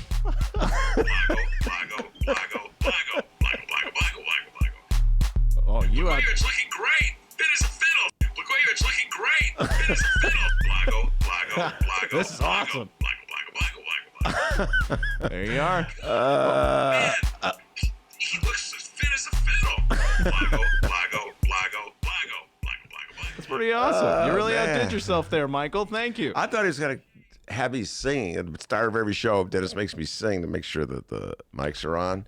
Everything's working, and I can't sing at all, Leonard Goodman. He knows. He knows. So it's kind of a joke. And then I didn't realize he was actually putting it into the podcast. So anyway. Be like Michael. thank you very Send us your much. music at BennyJShow at gmail.com. BennyJShow at gmail.com. Find us on social media, Benny J Show. We look forward to hearing from you. All right, Leonard Goodman, welcome back to the show. We are going to talk Blago, Blago, Blago, right? Glad to be here. And thank you. And Trump, Trump, Trump, and Blago and Trump, and Dems and Bernie. I have a whole list of things I want to talk to you about. Maybe throw a Kim Fox question at you, get your thoughts on Kim Fox. She was sitting in that very chair yesterday. But before we do, I didn't realize this until you sent me a text a couple of weeks ago. You tour in a band. Yes. And so why don't you do what every person who is in a band does when they come on the show? Promote, promote, promote. Yeah, I'm in a band called The Drawers. We have a ton of criminal defense lawyers in the band, and a bunch of old friends. And we're really good. We're playing at Martyrs June 16th, and we may have a special guest to sing Jailhouse Rock. A guy that's kind of an Elvis freak, and he does a great Elvis. In fact, he played in a band in his last residence, and he may be there singing with us. All right, and I think that person's name would be Rod Blagojevich. Yeah, he's yeah. All right, so let's get to it. Rod Blagojevich, I'll be there if you. Well, I may come up just to see you guys play. Wait, do you do covers or originals? Both, mostly covers. Yeah, Pink Floyd, David Bowie, Neil Young, and some originals. Are you the singer? I sing a couple songs. I'm the worst singer of the. We have about 3 or 4 singers in the band. So, having heard me sing, are you better than me? I don't have your pipes. I can sing Neil Young. I do 2 Neil Young songs. Which ones? I do Old Man, and then a song called "Come On Baby, Let's Go Downtown." And at this gig, I'll probably sing Warren Zevon. Lawyers, Guns, and Money. Oh, I love that. Oh, man, is that a good song. Yeah. Love that song. So cynical. But because I put the band together, I get to sing a couple songs. I see. I'm not a great singer. And you play lead or? I played rhythm, and then we have a great lead guitar player named Steve Doyle. A lot of old friends that I went to high school with. Steve Doyle. I know who Steve Doyle is. He teaches at Old Town School. Absolutely, yeah. The guy is a great guitar player. Fantastic, yeah. And then one of my oldest friends, Bob Mamet, who's the half-brother of David Mamet, amazing piano player. His brother Tony is in our band, so we have a lot of talent. I'm probably the least talented in the band, but I put it together. All right, well, that's maybe we can twist your arm into contributing some music. We need music. What happened? I don't know if you heard this, but really briefly, we'd been using these songs to open the show. I thought they were in the public domain, and then we got a cease and desist letter of sorts, or an email. I don't know what it was. I call it a cease and desist letter. And so we've been asking our listeners to send in music ever since. Okay. Pete Cunningham, who comes on the show, he's my centrist who comes on the show. God bless you, Pete. And he contributed some music. He's a very talented musician in his own right. So a lot of people, this gentleman, Michael, has contributed music. So anything you can give us, I would appreciate. And no cease and desist letters in the aftermath. All right, Leonard Goodman, we've talked about this so many times. You were Blago's attorney. You were his last attorney. You were fighting the fight to get him released. I was with you for 8 years. For 8 years. Yeah. You've been his attorney for 8 years? Since his sentencing back in 2011. God dang. Yeah. Wow. Well, I was with you 100%. I thought 14 years was outrageous, and 8 years was too long, and ever since I've had a microphone, you've been coming on to say how outrageous it is. But you haven't been on since he got out. So talk a little bit about just, how you got the news and just the whole interchanges to the release of Rod Blagojevich. Well, I got no warning at all. I was at the office, actually I was on my way to go teach a class at DePaul, and got a call from Patty, and she said that, she talked to Trump, and Trump had signed the papers. So, and my feeling was, I'm not even going to celebrate until I actually see him in the flesh, because we've had so many times where, they've gotten their hopes up, and, it's going to happen now. Over the summer, it was supposed to happen. I think you probably remember that. Trump had talked about it. You came on the show when we talked about it. Yeah. And so it's almost, that poor family has had so many ups and downs. But this time it was real. Trump had signed the papers. I then talked to the pardon attorney, and he confirmed. What's the pardon attorney? The person that works for the White House and advises the president, and all the pardons and commutations go through the pardon attorney. Got it. And then the days are all a blur, but I think Blagojevich was out of prison that night. I remember. I think it was that night. It was a Tuesday. He caught the last flight from Denver back to Chicago. And you were there Wednesday for the press conference. I was there, yeah. But I don't recall him saying it. So, Rod, come on, give some love to Leonard Goodman. The guy fought for you for 8 years. Yeah. Well, he gave me plenty of love in private. In private. Well, let's get some public love. All right. He doesn't need the public love, maybe. All right. So your thoughts about the connection between Trump and Blagojevich. I wrote a column about this where I said it was obvious to me that Donald Trump was hoping to use the release of Rod Blagojevich to make a larger point about criminal justice, how somehow or other he was a criminal justice reformer. Which, do you agree with that? I don't. I read your column. I enjoy your columns. You're an entertaining writer. I mean, that one I did not agree with very much that was in it. I'm not surprised. First of all, I don't think there was any real political motive for Trump. I understand why people are saying that, but first of all, he knew Rod.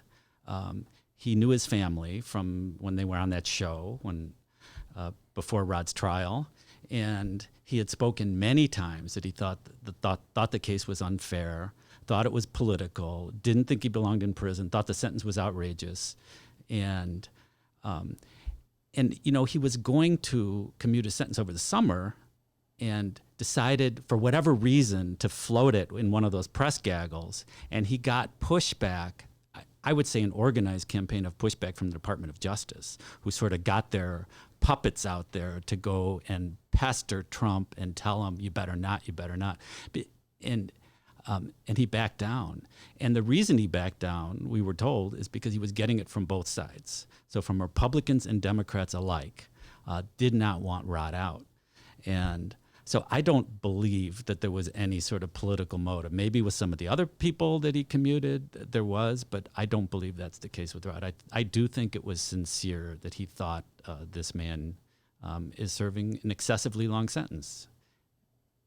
All right, so now that he's out, and do you think that there's any legitimacy to the claim Trump's now making that he, Donald Trump, is more of a criminal justice reformer than the Democrats?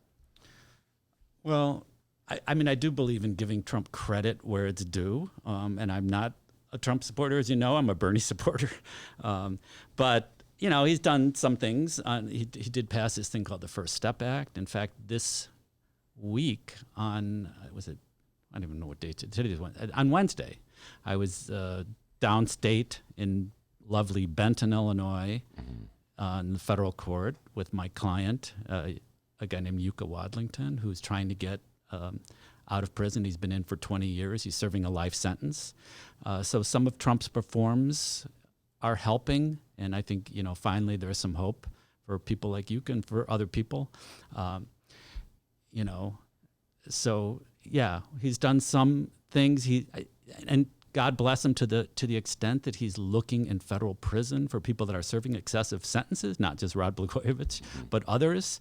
I would support him in that, and I think Democrats need to support him when he's right. If he's going to, God knows there's plenty of people. We've had a war on drugs for 30 years, and where they've been locking up black and brown people.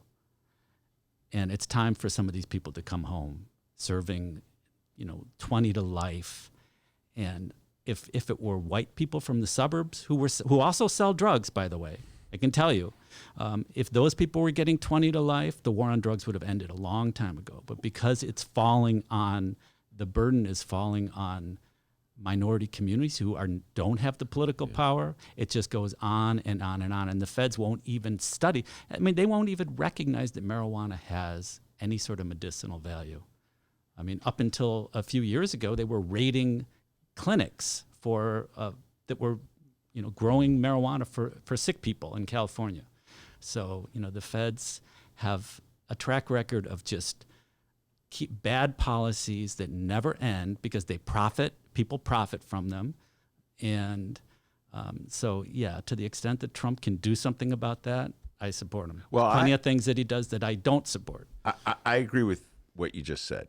And the frustration I have with this, which I expressed in that column that you alluded to, the frustration I have with this is that Donald Trump's notion of criminal justice reform is so limited. And when I think about Donald Trump's, the role he plays on our local level, the limited role when every now and then he'll use Chicago as a way to drum up support. And the way he uses Chicago is to sort of perpetuate the injustices that you were just alluding to mock and malign Kim Foxx and her efforts at criminal justice reform, to undercut her, to make it seem as though criminal justice reform is related to an increase in crime. And so we should be very afraid of any prosecutor like Kim Foxx who tries to show some compassion for people who are just locked in it. And so I really have a hard time. It's a struggle, Leonard. I see him he talks about Alice Marie Johnson, whose sentence he commuted from, I think it was Tennessee or Kentucky. I can't remember which one at the moment. And he will be talking about Rod Blagojevich, I'm pretty sure, in the campaign.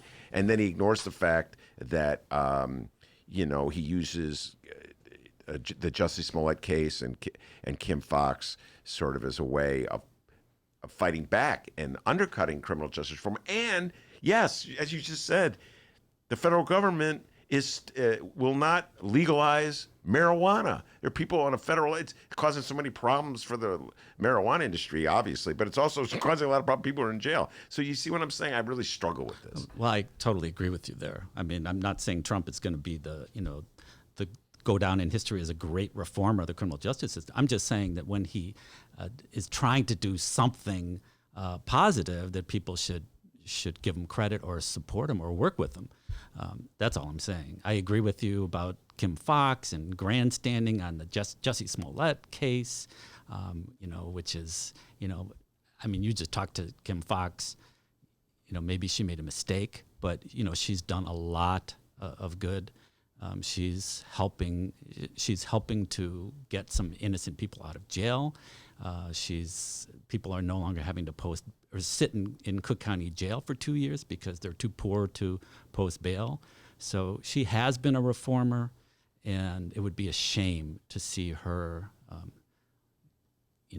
lose after one term and not be able to carry on with what she's started, which has really been very positive. Well, when you hear Rod Blagojevich say that I am a Trumpocrat, which I think is what the word he coined, to say that he's a Democrat, but that he's going to support Trump. Is there any part of you who says, look, Rod, I know you appreciate Donald Trump for getting you out of prison, and I realize that Barack Obama wasn't going to lift a finger for you, but could you not say Trumpocrat, because that would get more people to vote for Donald Trump, and that'll actually hurt the cause of criminal justice reform?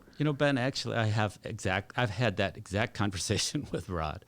And I've said, Trump's values are not your values. I understand why you appreciate him and are grateful because he did recognize the unfairness of your case, and other people didn't, including Barack Obama. So I understand why but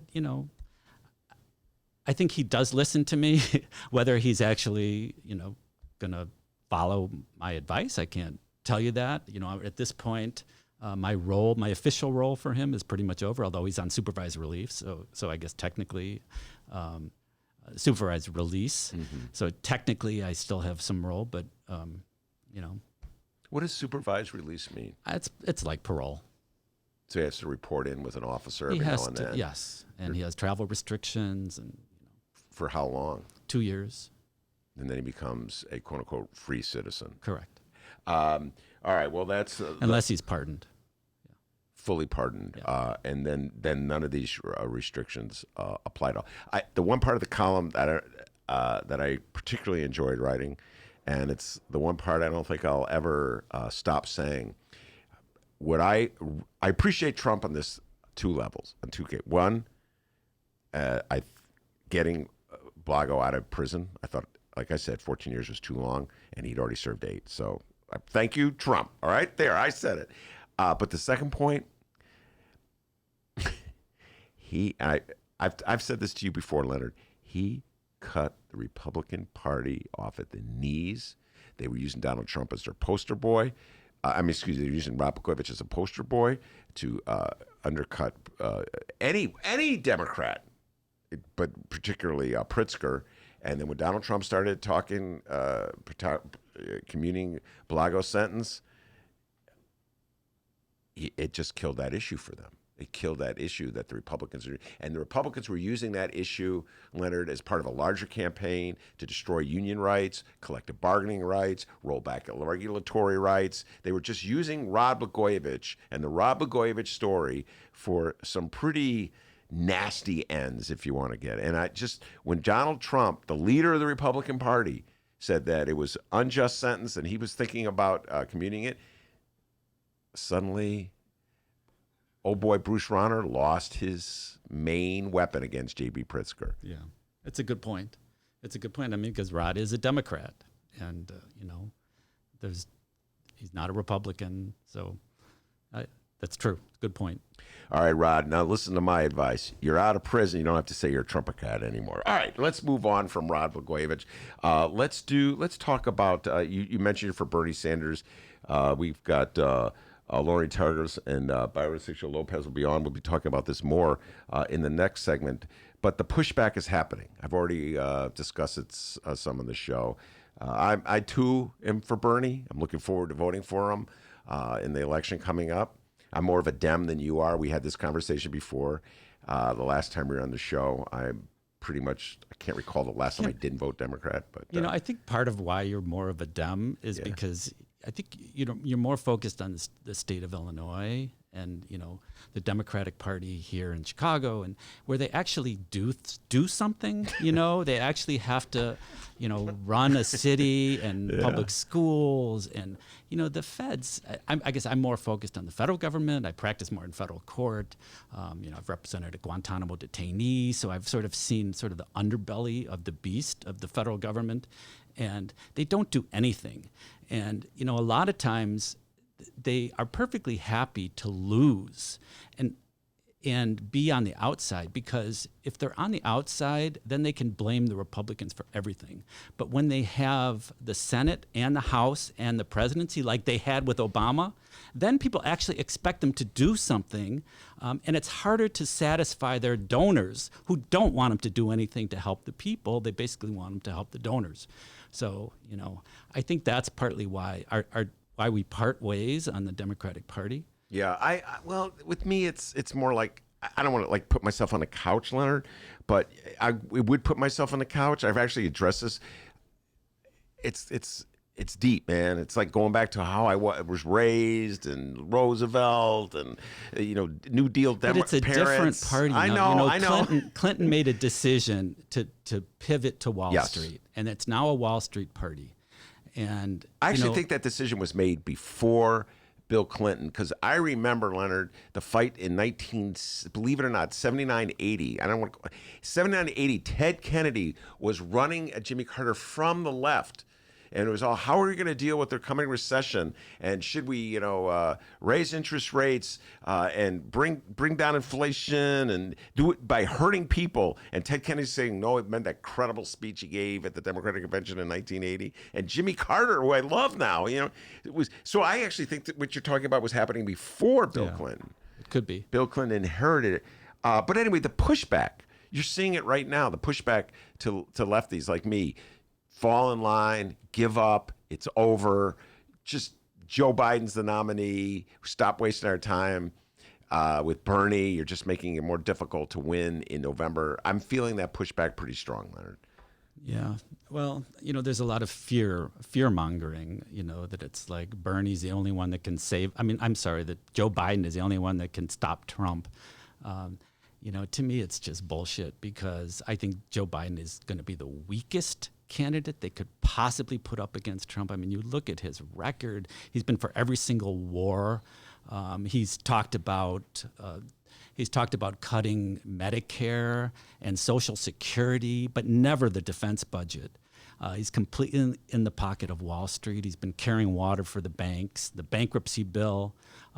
He got caught plagiarizing again and again, lying about his law school record. I mean, Trump is going to wipe the floor with this guy. And the fact is, if you look at the people that are pulling the strings at the DNC, I mean, look at the people that Perez put on the committee to stop Bernie. These are corporate lobbyists who hate Bernie Sanders. They're all in power at the DNC, and they're super delegates. And these are people that also lobby for Republicans and contribute to Republicans. So these are people that fund both parties, and they would much prefer Donald Trump to Bernie Sanders. So they don't care if Trump wins. Now they would rather have a Biden or a Hillary Clinton or a Mitt Romney than Trump. That's for sure. But they do not want Bernie Sanders, somebody that's not in their pockets, somebody that's actually beholden to the people and small donors. They don't want him in there, and they're going to do whatever they can to stop him. And I think, I have not given up. I think he's still got a chance. Bernie. He may have to come out fighting more than he has and stop this sort of appeasement strategy with the Democratic Party, because they're not his friends. But I still think, it's still close in the delegate counts. There's, I think this fear game, and I also think once he's on the stage in a debate against Joe Biden, I think people are going to say, wait a second, I think we might be putting our money on the wrong horse here, because Bernie is, his ideas are ideas that people actually want. I mean, people actually want to pay their taxes and get something in return other than an air show in the summer. That's basically what we get for our federal taxes. Shouldn't we get, like other countries, some health care? And so I have not given up. Well, I've not given up either. I just am feeling the pressure all the time, and the sense, like even Elizabeth Warren, the pressure on Elizabeth Warren to fall in line and to support Joe Biden. And it's interesting. I don't know if anything's broken since I've been in this studio. She wouldn't. It's interesting how the moderates, when they quit, immediately endorsed Joe Biden. And when Elizabeth Warren dropped out of the race, she didn't immediately endorse Bernie. So you could see that just from there. Well, she's probably feeling a lot of pressure, but the fact is, she's been talking about getting the influence of big money out, no more super PACs. She says she really believes in Medicare for all. So what is she waiting for? She's going to go with the corporate Democrat, with the guy that's been pro-war. What is she waiting for? We're going to get into that with Lorene Targos. I'm going to ask her that question. What is Elizabeth Warren like? Like Lorene Targos is the spokesperson for Elizabeth Warren. Yeah, she's nodding her head. She's ready to go. Leonard, before I let you get out the door, like I said, the conversation we had about Jeffrey Epstein is one of our most popular podcasts. We took a deep dive on the whole Jeffrey Epstein case. Is there anything that has happened subsequent or recently about that case that's given you any new insights, new thoughts about it, and what went down? Well, predictably, it sort of dropped out of the news, right? I mean, nothing to see here. Move on. He killed himself. There's certainly been a lot of questions raised about how he died in one of the most secure prisons. And still nobody has talked about nobody will, in the mainstream press, will talk about his connections to the intelligence community. And, that's, I'm still waiting for that discussion, because it was admitted that, that he had ties to intelligence, that he probably was working with intelligence to set up, to get dirt on political figures from, to help to get dirt on foreign leaders, whether it's Israelis or others. So, yeah, there's a lot of unanswered questions there. I'd love to come back on and talk about it.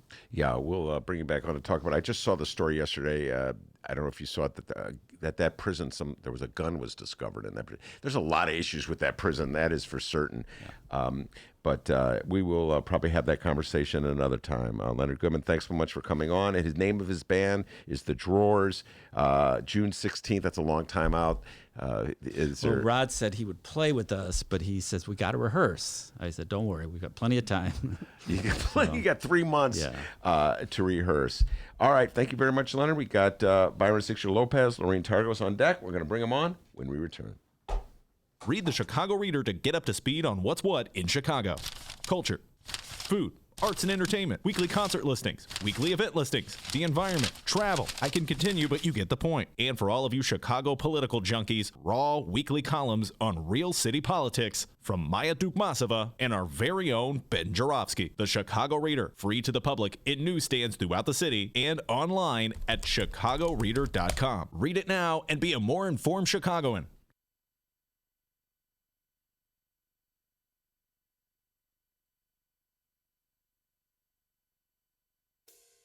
You have to know about the border review, and if you're a commercial property owner, you have to have a lawyer. And here's where the politics comes in, is that a lot of politicians in this state and in this city and in this county, some of the most powerful politicians, their side jobs are running property tax appeals law firms.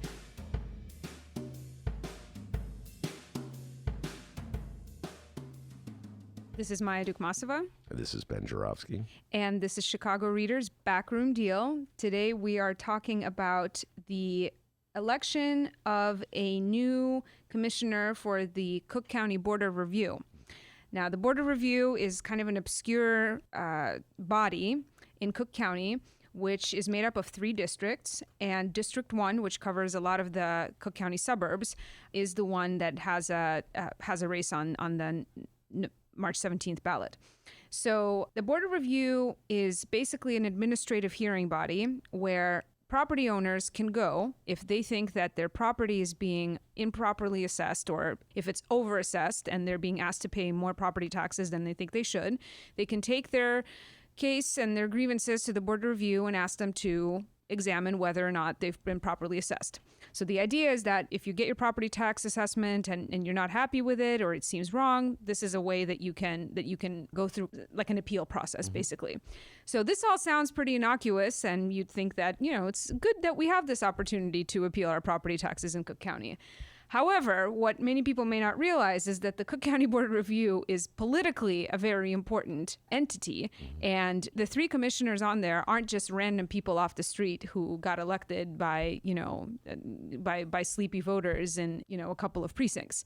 Tell us a little bit about the politics of this body. Well, this is a very important body if you're a property tax owner. Actually, it's a very important body even if you just live in Cook County, because as I always point out, my renters pay property taxes too. This is a very important point to make through the higher rents. If property taxes go up, more often than not, a landlord will pass that rising property tax on to the renter in the form of a tax hike. And then basically, really fast, your property tax bill is a tax rate multiplied against the assessment of your property. The tax rate is the same for everyone. The varying thing is the assessment of your property. The higher they assess your property, the higher they say your property is valued, the more you're going to pay in property taxes. If you feel your property is taxed too high, as you say, you can go to the Board of Review and ask for an appeal. You could point out what your neighbors' buildings are assessed at. You show the comparables, and then they could lower your assessment. If they lower your assessment, your tax bill goes down. So it's very important, particularly when we talk about the issue of affordability, affordable housing in the city of Chicago. This is the front lines in many ways, very practical office, and you're absolutely correct. This is a party office. All right, that's all you get there for free, all right? The Backroom Deal, that's what you were just hearing.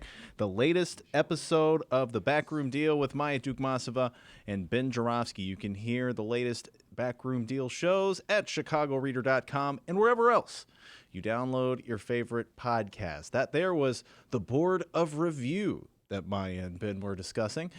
They also talk the state reps race, the Senate seats. They don't do the judges, all right? That would just be too long of a podcast, you know what I mean? So you're on your own there on voting for the judges. But the rest of that ballot, if you're uninformed, maybe a little unaware, well, go check out the Backroom Deal at chicagoreader.com and wherever else you download your favorite podcasts. Welcome back to the Ben Joravsky Show, live from the Chicago Sun-Times. Lorraine Targos in the studio, Byron Sigcho-Lopez in the studio, regulars on the show. Lorraine, activist, EPA scientist, union rep. Right on, Lorraine.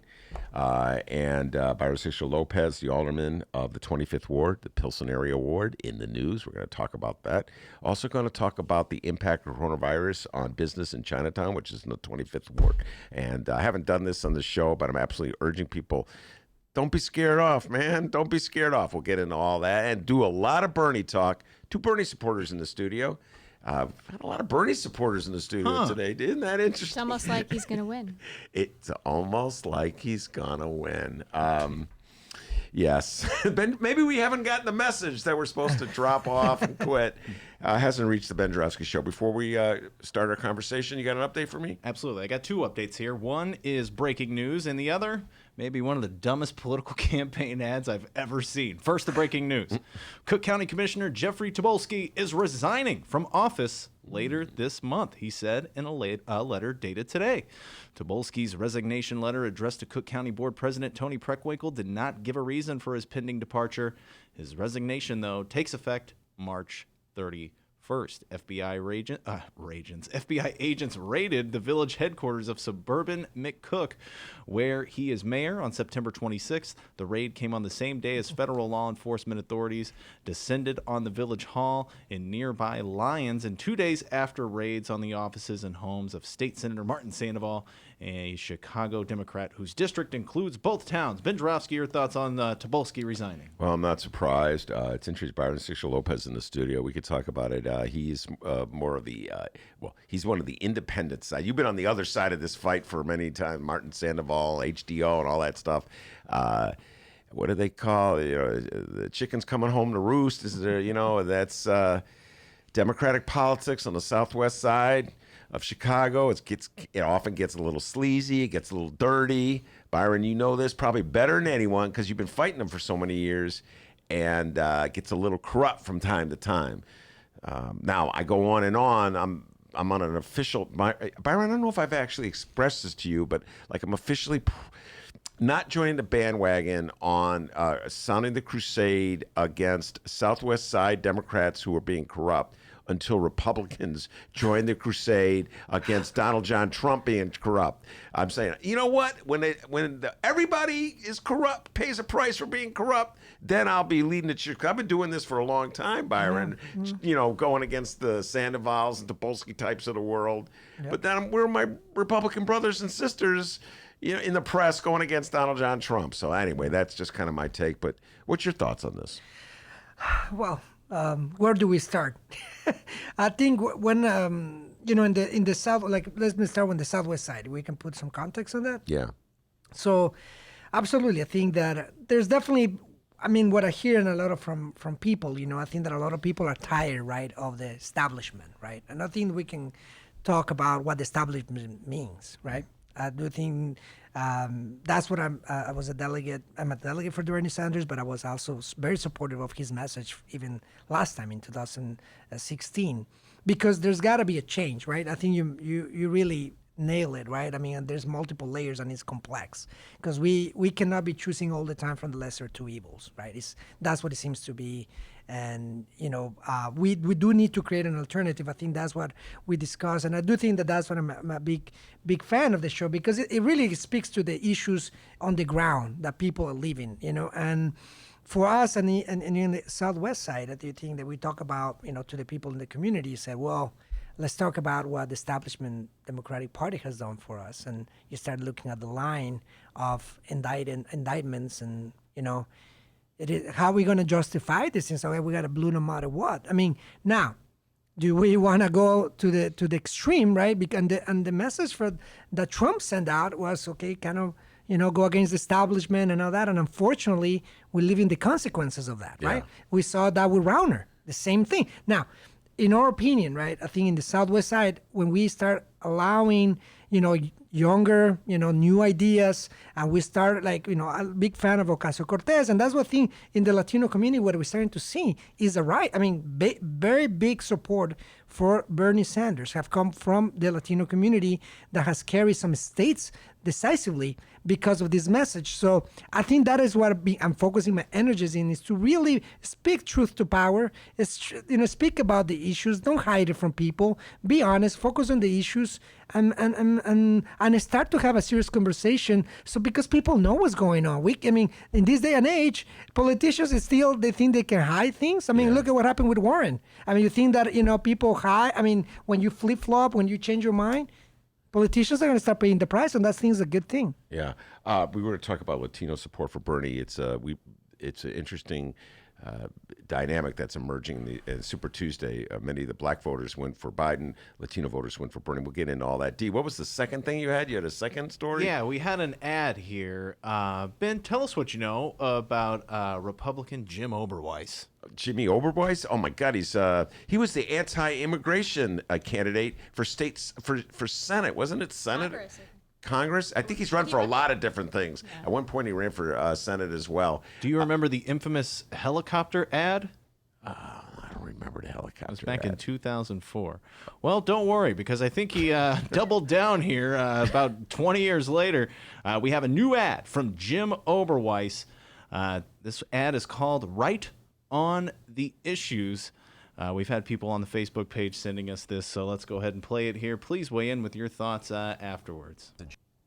Oh, hold on a second. Raise your hand if... There we go. Oh, maybe. There we go. Raise your hand if your government plan would provide coverage for undocumented immigrants. Unbelievable. They all support using your tax dollars to give illegal aliens free health care. I predicted this could happen. Illegal aliens are coming here to take advantage of government benefits such as free health care. It's the helicopter ad. I was right on this issue then, and I'm right now. Send me to Congress, and I'll stand with President Trump to make sure our tax dollars are used to help Americans, not illegal aliens. I'm Jim Oberweis, and I approve this message. Wow. Yeah, remember I said he was very much hostile to immigrants. Lorena, let's get your thoughts on this. Which district is he even running in? I believe the 20th. He's running in the 20th district? I didn't know that. I thought he was... Double check. Illegal aliens.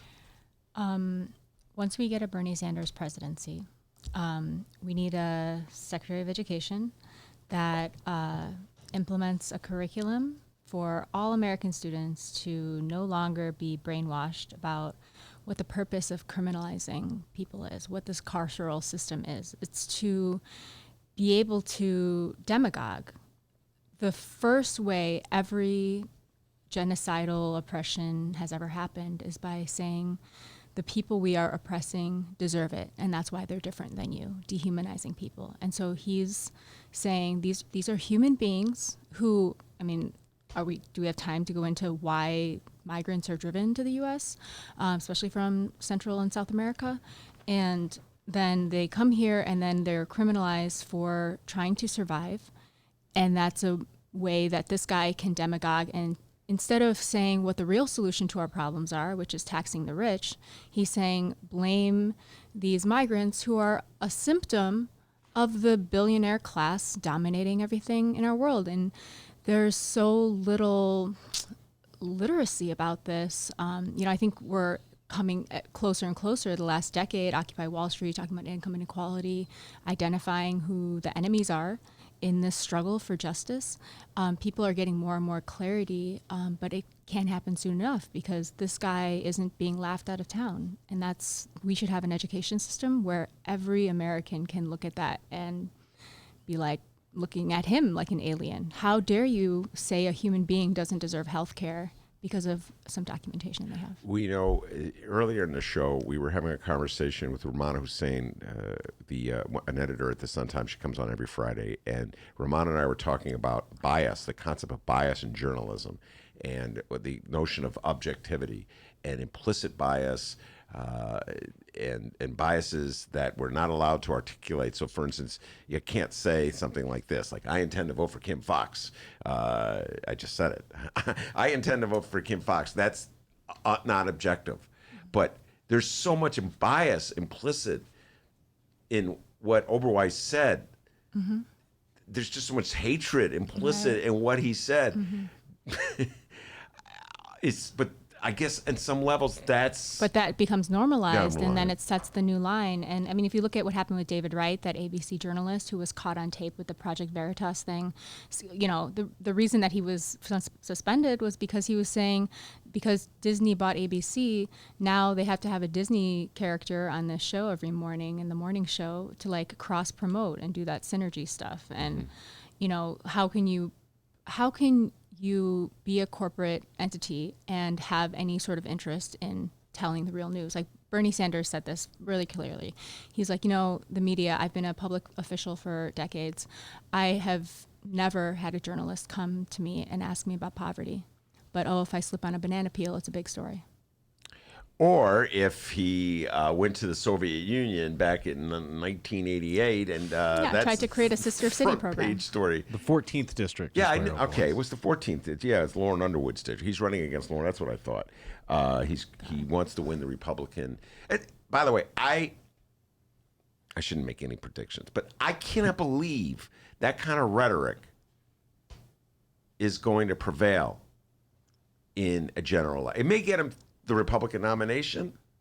I just don't believe that's where the district But that's is. the thing. Like, no one's coming to save us. The mass media isn't coming to condemn that type of thing. We, as the people, have to. That's what the not me, us thing. Like, yeah, getting Bernie Sanders elected would be great, but it's about strengthening our connections in our communities. Our relationships are the most radicalizing forces in our lives. For us to be able to go talk to, we need to break down barriers and be able to talk across ideologies and say, because there's only like 10% of the American public are really fascist white supremacists. The rest of us are naive or inadvertently perpetuating. Wait, where'd you get prejudices. 10%? I don't know. I pulled it out of my, Sounds good. 10%. She does throw numbers.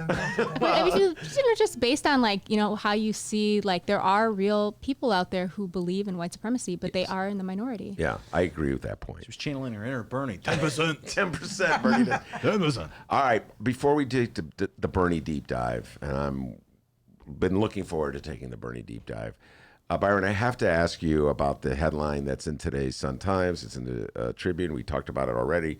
Lightfoot's Pilsen remark irks Alderman. Lightfoot, of course, Mayor Lori Lightfoot. Alderman that was irked is you. That was the headline in today's Sun-Times. And here is, I'm quoting from the story, Fran Spielman's story. This is what Lori Lightfoot was quoted as saying, quote, Pilsen 10 years ago was a neighborhood we all would have been a little bit concerned about being in after dark. Pilsen now is a vibrant, thriving neighborhood. What's the difference? The difference is economic development. Her remarks came during a question and answer session at a day-long innovation summit as she discussed reducing gun violence by creating, quote, vibrant, healthy, and safe neighborhoods. And then it goes on to say that you branded the mayor's remarks about Pilsen insulting. Talk about this a little further. Yeah, and one of the concerns, when we see the remarks like this, obviously this put it in context, right? These are remarks done in New York, right? In Economist, when obviously they're investors, and I think that it's important that we have a good context and good sense of what's happening on the ground, right? My concerns when we talk about thriving, right? And I think one of the things that we said is, well, let's look at it's thriving for whom, right? It's thriving, and how is it thriving? What's going on in this community right now? My election, I think, reflected the desire and the hope of a community that is struggling. We campaign on a premise to address the concerns of long-term residents that 9, 10 years ago, 20 years ago, right, also saw the community as a beautiful community. Now, there are challenges still ahead of us, right? They may be different. But to dismiss that, there are issues right now that we are not addressing, right? I mean, there are many communities across the city that are dealing with violence issues that are not getting any better, I mean, well, let's look at just shootings right now in my own district, in Chinatown, in Pilsen, we continue to see it. It hasn't gotten safer, right? If you look at the violence across the city, look, with the shootings in the CTA, there's shootings. Now, let's be clear, right? When we talk about thriving, right, we got to make sure that we start looking at economic development in a more inclusive, equitable way, right? We talk about lifting people out of poverty. We talk about equity. We talk about all these things, right? And we look at Pilsen in particular, and they're really going to comment on what's going on the ground. We do see a desire of many residents who want to stay in the community, but they are struggling with property taxes, rents. Even our own schools are, there was an editorial in December from the Sun-Times that analyzed the alarming rates of displacement that are having a big toll in our public schools, right? Now, when we talk a bit about thriving, right? And of course, it's not everything is bad, but obviously there are challenges. And when we look at development, especially in our city, there are areas in the south side and the west side that are starving of resources, right? And we have not yet managed to create a real process so development reaches out and is more inclusive and equitable. So my concern is when we look about thriving and we look about, okay, this is great, but we don't look at the other side. What we are starting to discuss, and I think not only, and I'm not the only one, but other of my colleagues talk about, well, what we need in our communities, especially in gentrifying communities like Pilsen, like Hyde Park, like Humboldt Park, like Logan Square, is conscious development. We want to make sure that we talk about development that also includes the long-term residents. I mean, the number of seniors that come to my office with property taxes, I don't know how I'm going to pay for this. How am I going to stay here? The small businesses that say, look, I cannot keep up with the rent costs. So we need to address that too, right? So that was my concern. I said, well, this paints a picture of, okay, well, maybe we need to do more of this, right? More of what? A corrupt administration for 23 years? That was completely in the pockets of the developers, that didn't consult residents, didn't consult people what is possible and what is needed. So our administration is committed to deliver our promises during the campaign. That we said, well, there are ways that we can do that we're discussing about ARO reform. And we talk about reform. We're not talking about imposing someone's will. We talk about reforming the Affordable Requirement Ordinance so private development also sets aside affordable housing. We're talking about having better laws, tenant protection ordinances that we are committed to pass to make sure that developers don't give you a 30-day notice and you're out. Because that's what's happening. And who is doing this, funny enough? New York developers. The same place where these remarks were made. So I think that we got to be mindful, right? And there are developers in New York right now that they're trying to escape at court corners now. We got to create guidelines and principles so the residents are included, and residents and small businesses are betting what they want to see in their own community. And that's possible. I firmly believe that conscious development can be done, that we can have affordable housing at the same time as we're having development, right? But we need to make sure that we're serious about it. That concept of conscious development, and I don't want to be overly skeptical and cynical, okay? Yeah. But I've been writing about economic development issues in the city of Chicago for a long time. And by and large, economic development means exactly what Mayor Lightfoot was sort of implying, what was implicit in her statement. She didn't come right out and say it. Economic development generally means gentrification. Economic development means replacing one group of people who used to live in a community who didn't have much money or poor or working class with another group of people who have money. And that is what people talk about in the city of Chicago when they talk about development. Yeah. And that's how our planning dollars have been used for the last 30 years in this city to do that kind of whole scale, move poor people out, bring wealthier people. Yeah. That's a reality. So the notion of conscious development contradicts everything the city of Chicago, or most of the things the city of Chicago is doing. Absolutely, and that's our point. He said, look, when we talk about economic development from that very simplistic approach, right, which is same old, right? Well, we say no. What we need to make sure that we do, right, is to talk about the inconvenient truths of our communities, the segregation, the inequality that we live in. And if we start looking into that, then we start looking at the seniors displaced, the families who cannot pay the rents or taxes, and the small businesses that are struggling. Homeowners who are predatorily pursued. People make these superficial comments, oh, well, people should have bought their homes in Pilsen. They didn't choose to invest. excuse me, did people have access to credit? I believe there's still, today in 2020, Black and Latino lenders, people who are seeking mortgages, have disproportionately difficult times getting mortgages. I mean, and that's our concern, that we continue doing the same thing, but to try to repackage in a way that if there's truly a new day in our city, we need to address these issues of segregation, of inequality, of poverty. Okay, let's do it, but let's do it seriously. But when we only talk about, well, we're doing great, this is a great example for the city. Let's be careful, because for anybody who's been, who has been in the community long enough, they'll tell you there are challenges here. There are issues that we need to address, and we'd be serious about it. Like TIF reform. How are we going to make sure that TIF money, for once, helps subsidize the working class, and it stops being subsidized the luxury development that we continue to see.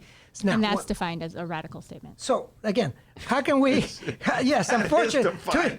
Who controls what's radical? Right. Yeah. So again, but we want to really rethink about this. When we talk about being conscious, is about, okay, let's think about what kind of development comes to our community. And oftentimes people in Pilsen today will say, we want affordable housing. We need affordable housing. And we don't want to be into the point like what happened in Logan Square, so that a developer was suing the city because he believes that the affordable housing that was going to affect the property assessments in his properties. Mm-hmm. Now, that's where we got to be cautious. So today we do have communities that need and want affordable housing, and we got to do this across the city. It's not in Pilsen alone, but we got to make sure that we are not only thinking, okay, you see, economic development went and solved all the issues that you had, because that's not true.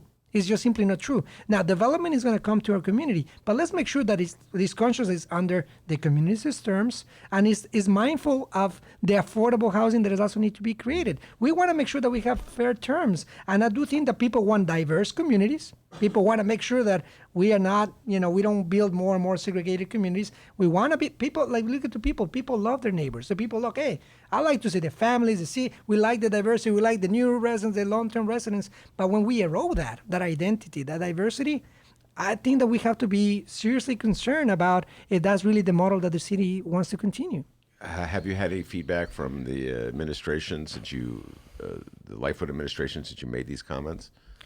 Well, we obviously, I'm sure that they're still, discussing because there's no comment yet, right? So I think that there is obviously indication that that's not what it was meant to be, right? So we will look forward to hearing exactly. So I think these are important conversations. Okay, well, then let's discuss what we mean then. Because we have to be very clear, like to your point, we have to be very clear about, especially in a community like Pilsen, right? To talk about this as a model when gentrification has taken such a big toll, 10,000 residents in the last decade. And that's the time frame that we're using. We just got to be very careful what we mean. And, I obviously want to hear that. I mean, want to hear very, very, very clearly, right? And I think the public, not only me, but the public wants to hear very clearly, what do we mean by that? And how are we going to address the issues that we have? That's what people want to hear.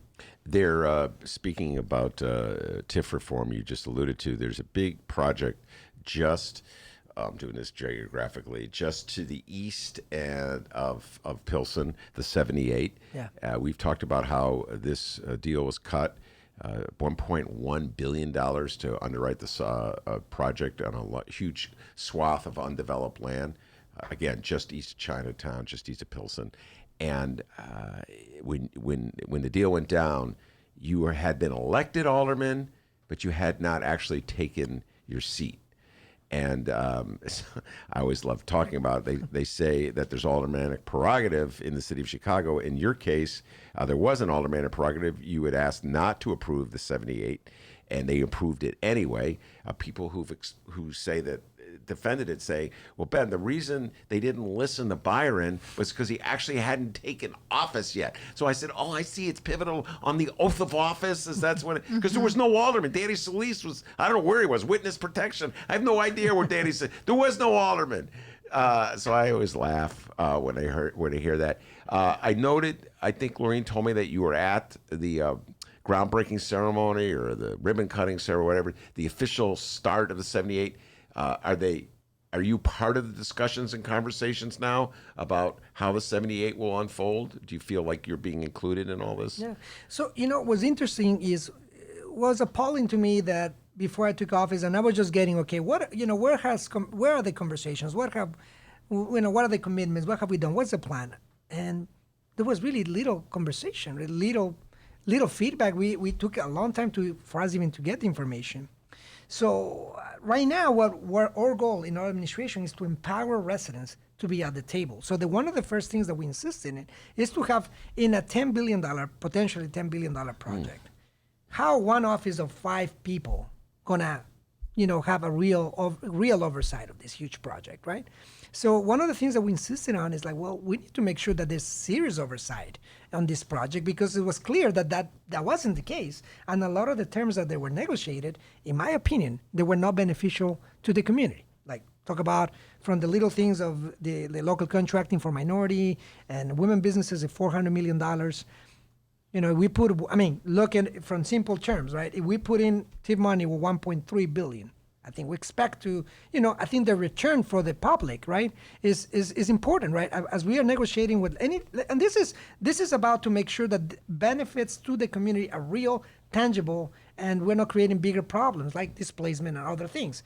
So my concern is that there was not like an impact study. There were not a lot of studies or information or research to inform this decision. So the one thing that we insisted on, and that was one thing that I'm glad the administration welcomed and supported and pushed forward, was to create advisory councils now made of residents, right? This is very different. When I talk about experts, and one of the clauses that we put in is that we don't want conflict of interest or contractors or people who are connected to the city to just do, what the city says, but to have oversight and to ask questions. So we had a good conversation of what the process looks like. And, right now we're still finalizing that list, but there are going to be 17 members of the community, mainly or majority being residents that are coming from our local zoning advisory board.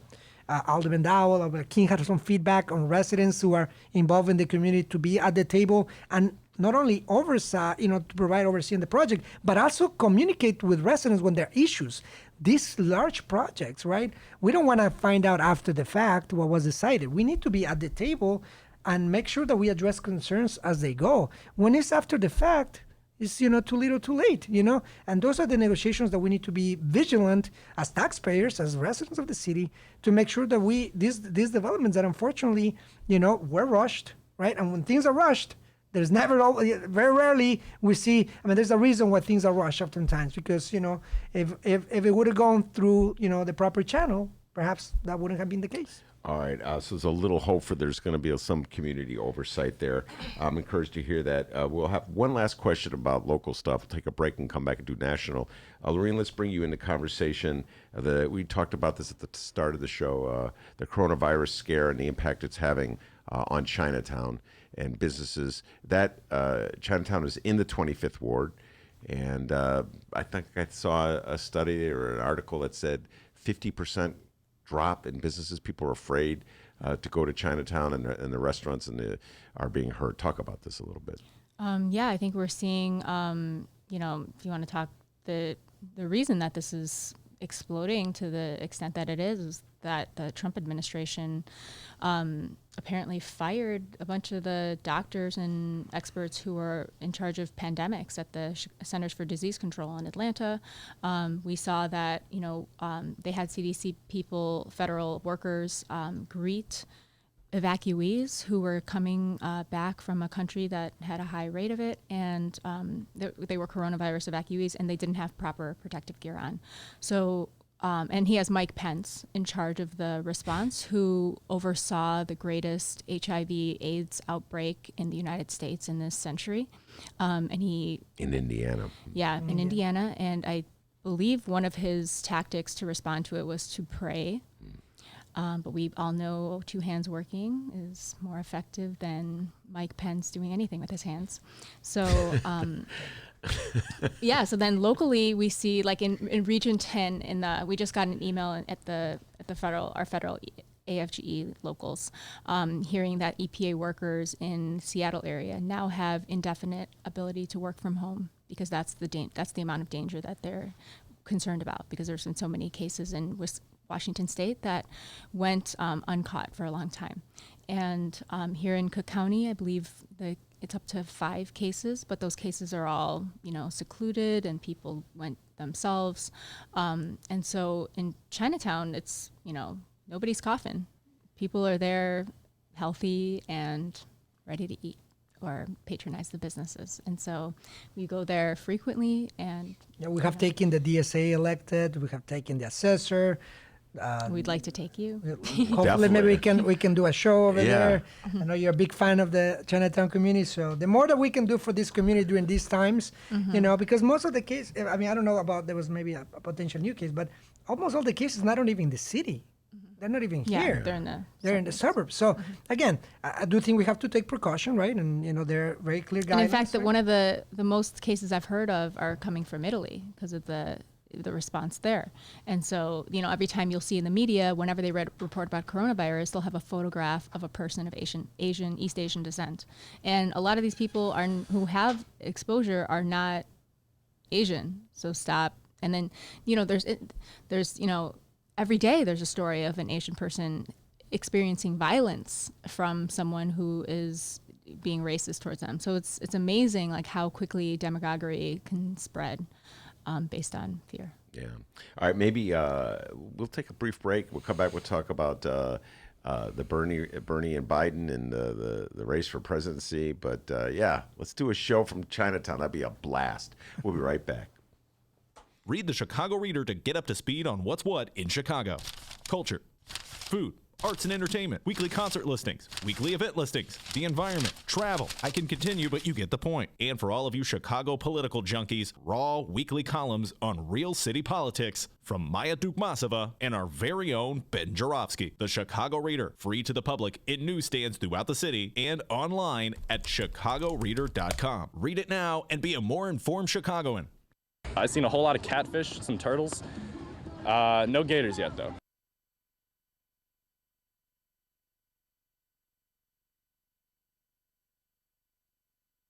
Hey, D. Yeah? Did I tell you that the Ben Joravsky Show is sponsored by Rattleback Records? No. Well, it is. Rattleback Records at 5405 North Clark Street is Andersonville's full-service record store. Hey, D. Did I tell you it was voted one of Chicago's best record stores in the 2019 Chicago Reader poll? Oh. Well, it was. Wow. Rattleback Records, 5405 North Clark Street. Used and new LPs and 45s. They got CDs, DVDs, books, gifts, and much more. For more information, contact them at rattlebackrecords.com. That's RATTLEBACK records.com.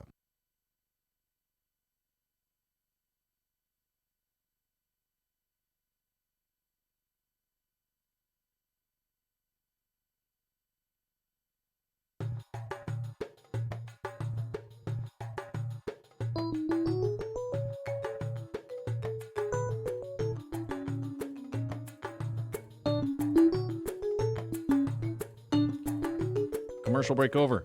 Welcome back to the Ben Joravsky Show, live from the Chicago Sun-Times. Byron, Sigcho-Lopez, Lorraine Targo's in the studio. Lorraine usually talks EPA issues, environmental issues, and union issues.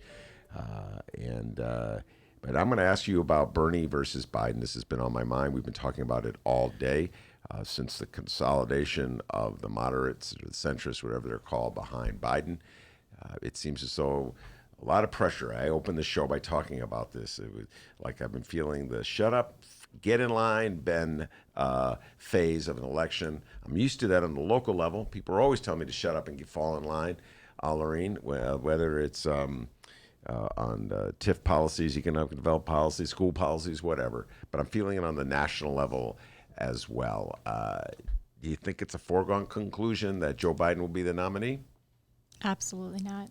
I was pretty depressed on Monday from all the consolidation and seeing like the real muscle of the establishment and the lengths they're willing to go to preserve their power and silence the movement.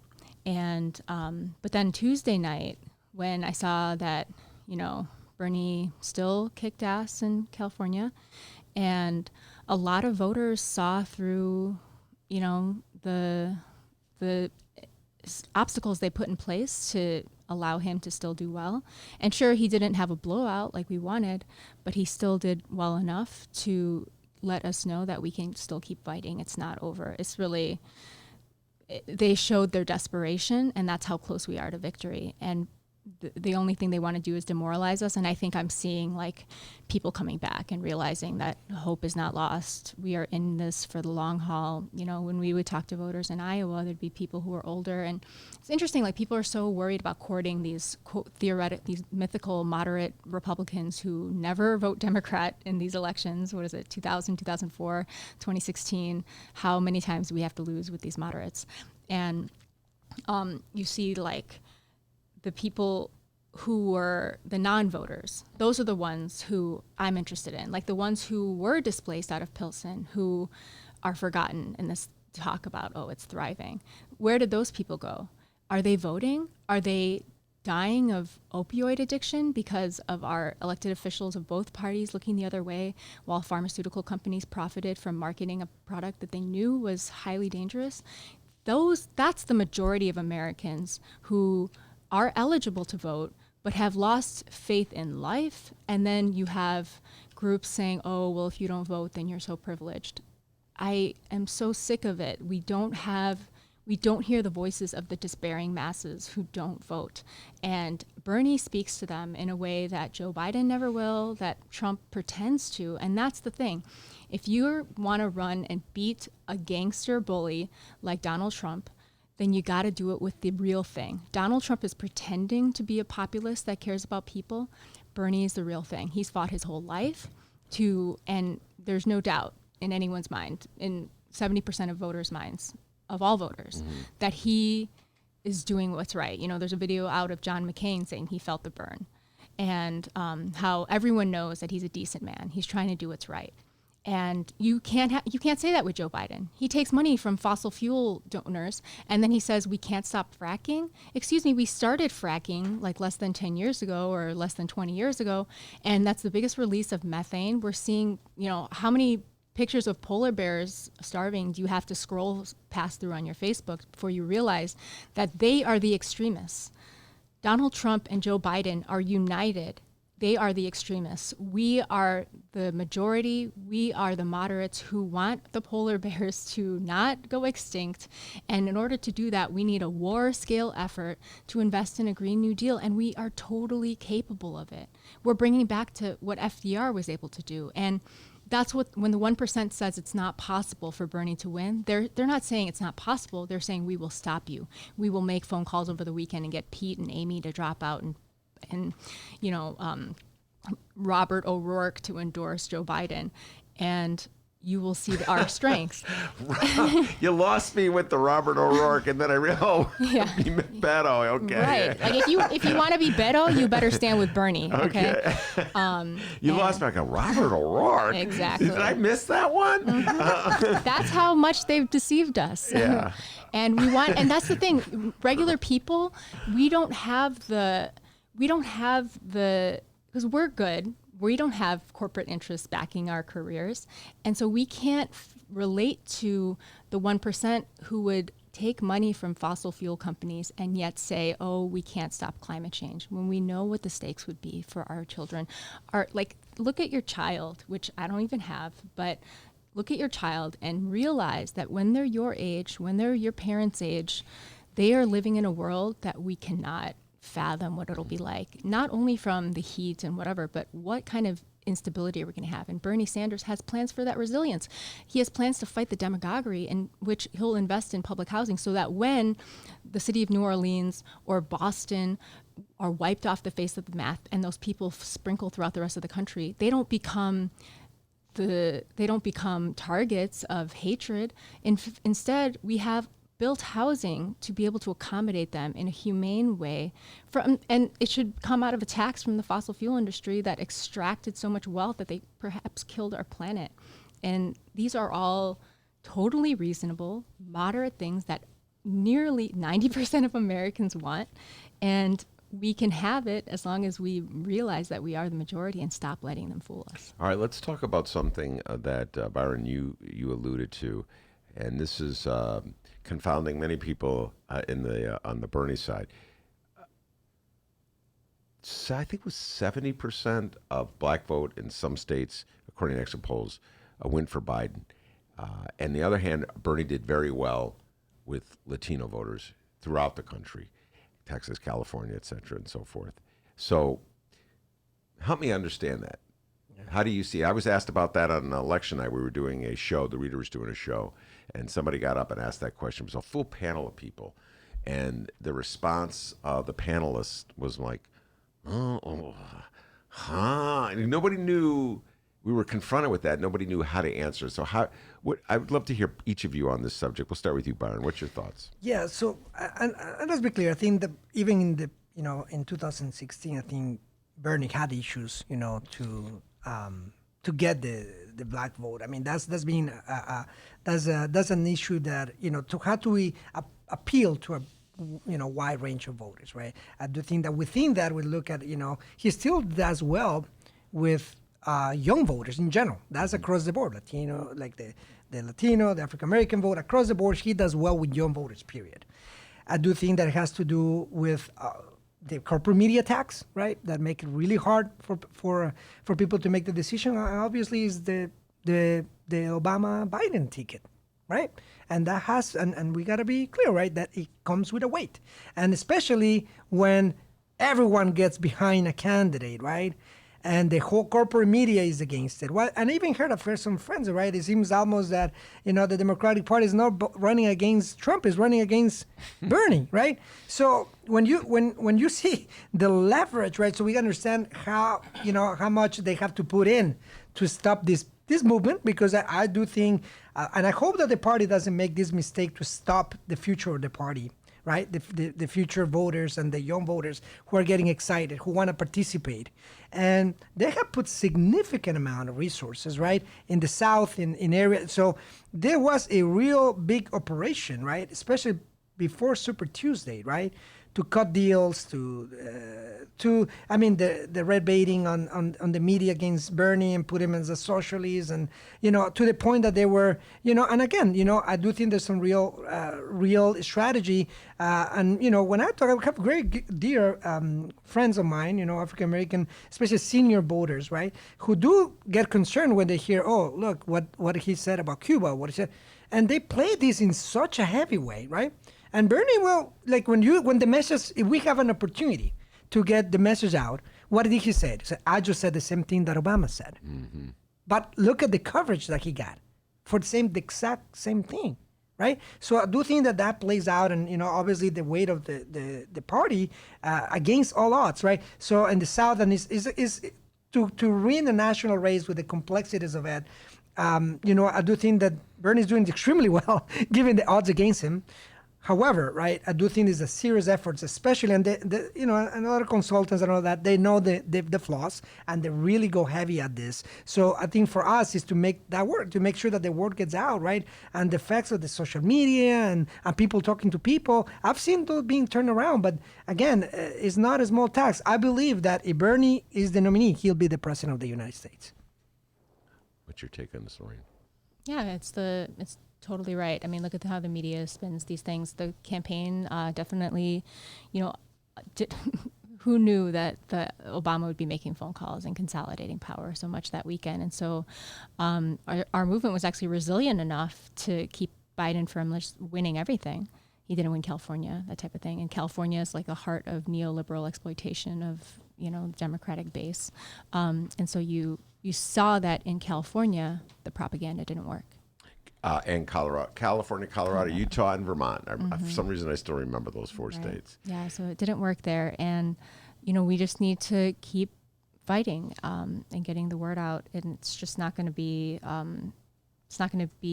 there's an inertia that they can't stop in terms of young voters and, all the narratives coming out. Like at the Bernie Sanders rally last night, someone unfurled a Nazi flag. Yeah. And people talk about, Bernie bros are so terrible.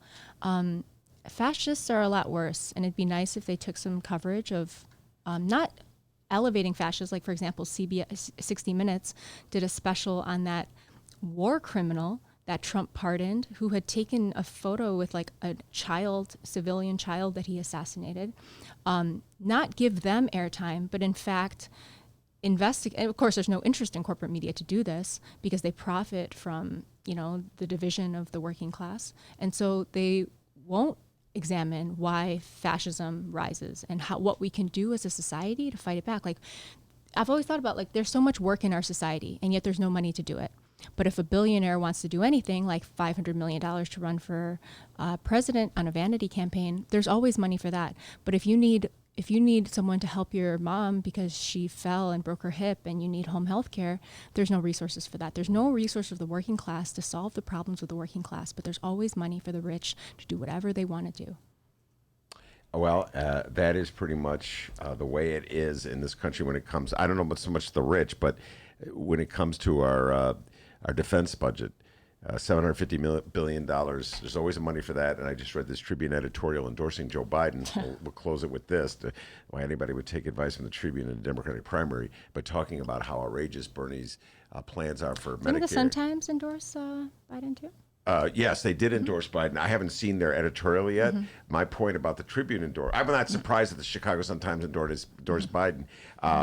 But I just get a kick out of the Chicago Tribune's editorial page, which is extremely right-wing. Right. And they're so right-wing they couldn't endorse Hillary Clinton in 2016. And they were too embarrassed to endorse Trump, so they went for Gary Johnson. Right. The Sun-Times at least is in the Democratic camp. So it's like they have a legitimate claim to say, okay, we have an opinion. I would not take any advice from the Chicago Tribune on the Democratic. And we talked about objectivity. I think it's refreshing for media outlets to say their bias, because everyone's biased. Just say you're biased. Don't come out and say, "Oh, I'm neutral." Yeah. You have an interest. That's a great point you made, Ben. I mean, if we can start getting to be honest about where our biases are, right? I think that people will take the advice a little bit more, for where it comes from. Because look, if we're serious about, look at and again the different effects of Biden and the weight behind it and all that. But let's look at the issues, right? And what's popular for most of the electorate, right? We talk about Medicare for all, extremely, extremely popular, even among Republicans. When we talk about the platform that of getting the big money out of politics, we talk about his actual platform, right? The platform, and we look at Biden, right? And his track record trying to cut Social Security, his track record, on the Iraq War. And if people really will get that, if we really analyze the track record and the vote record, we'll see who is the best candidate to defeat Trump.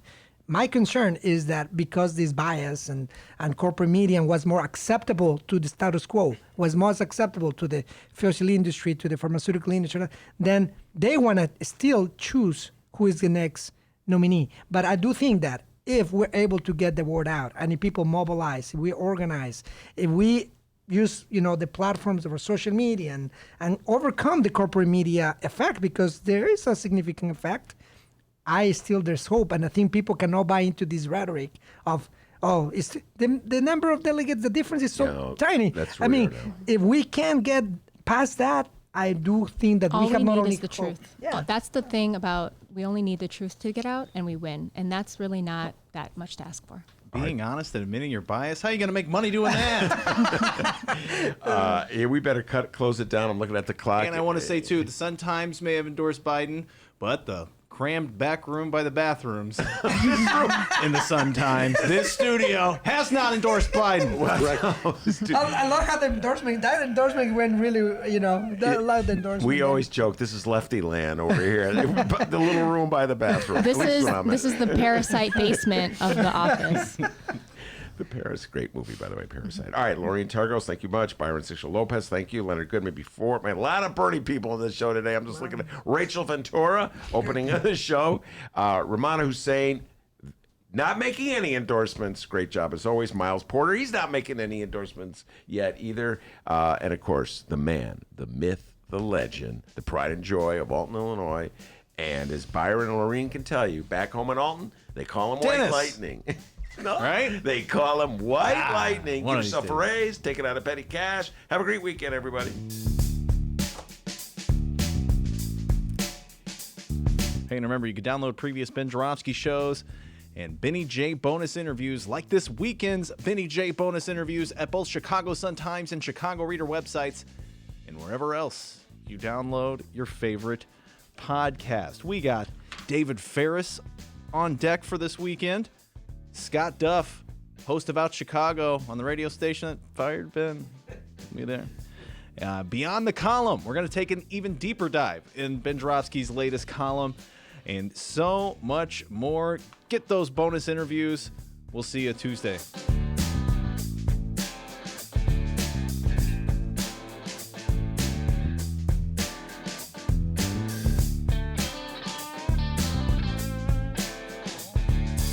Number 2. That's correct.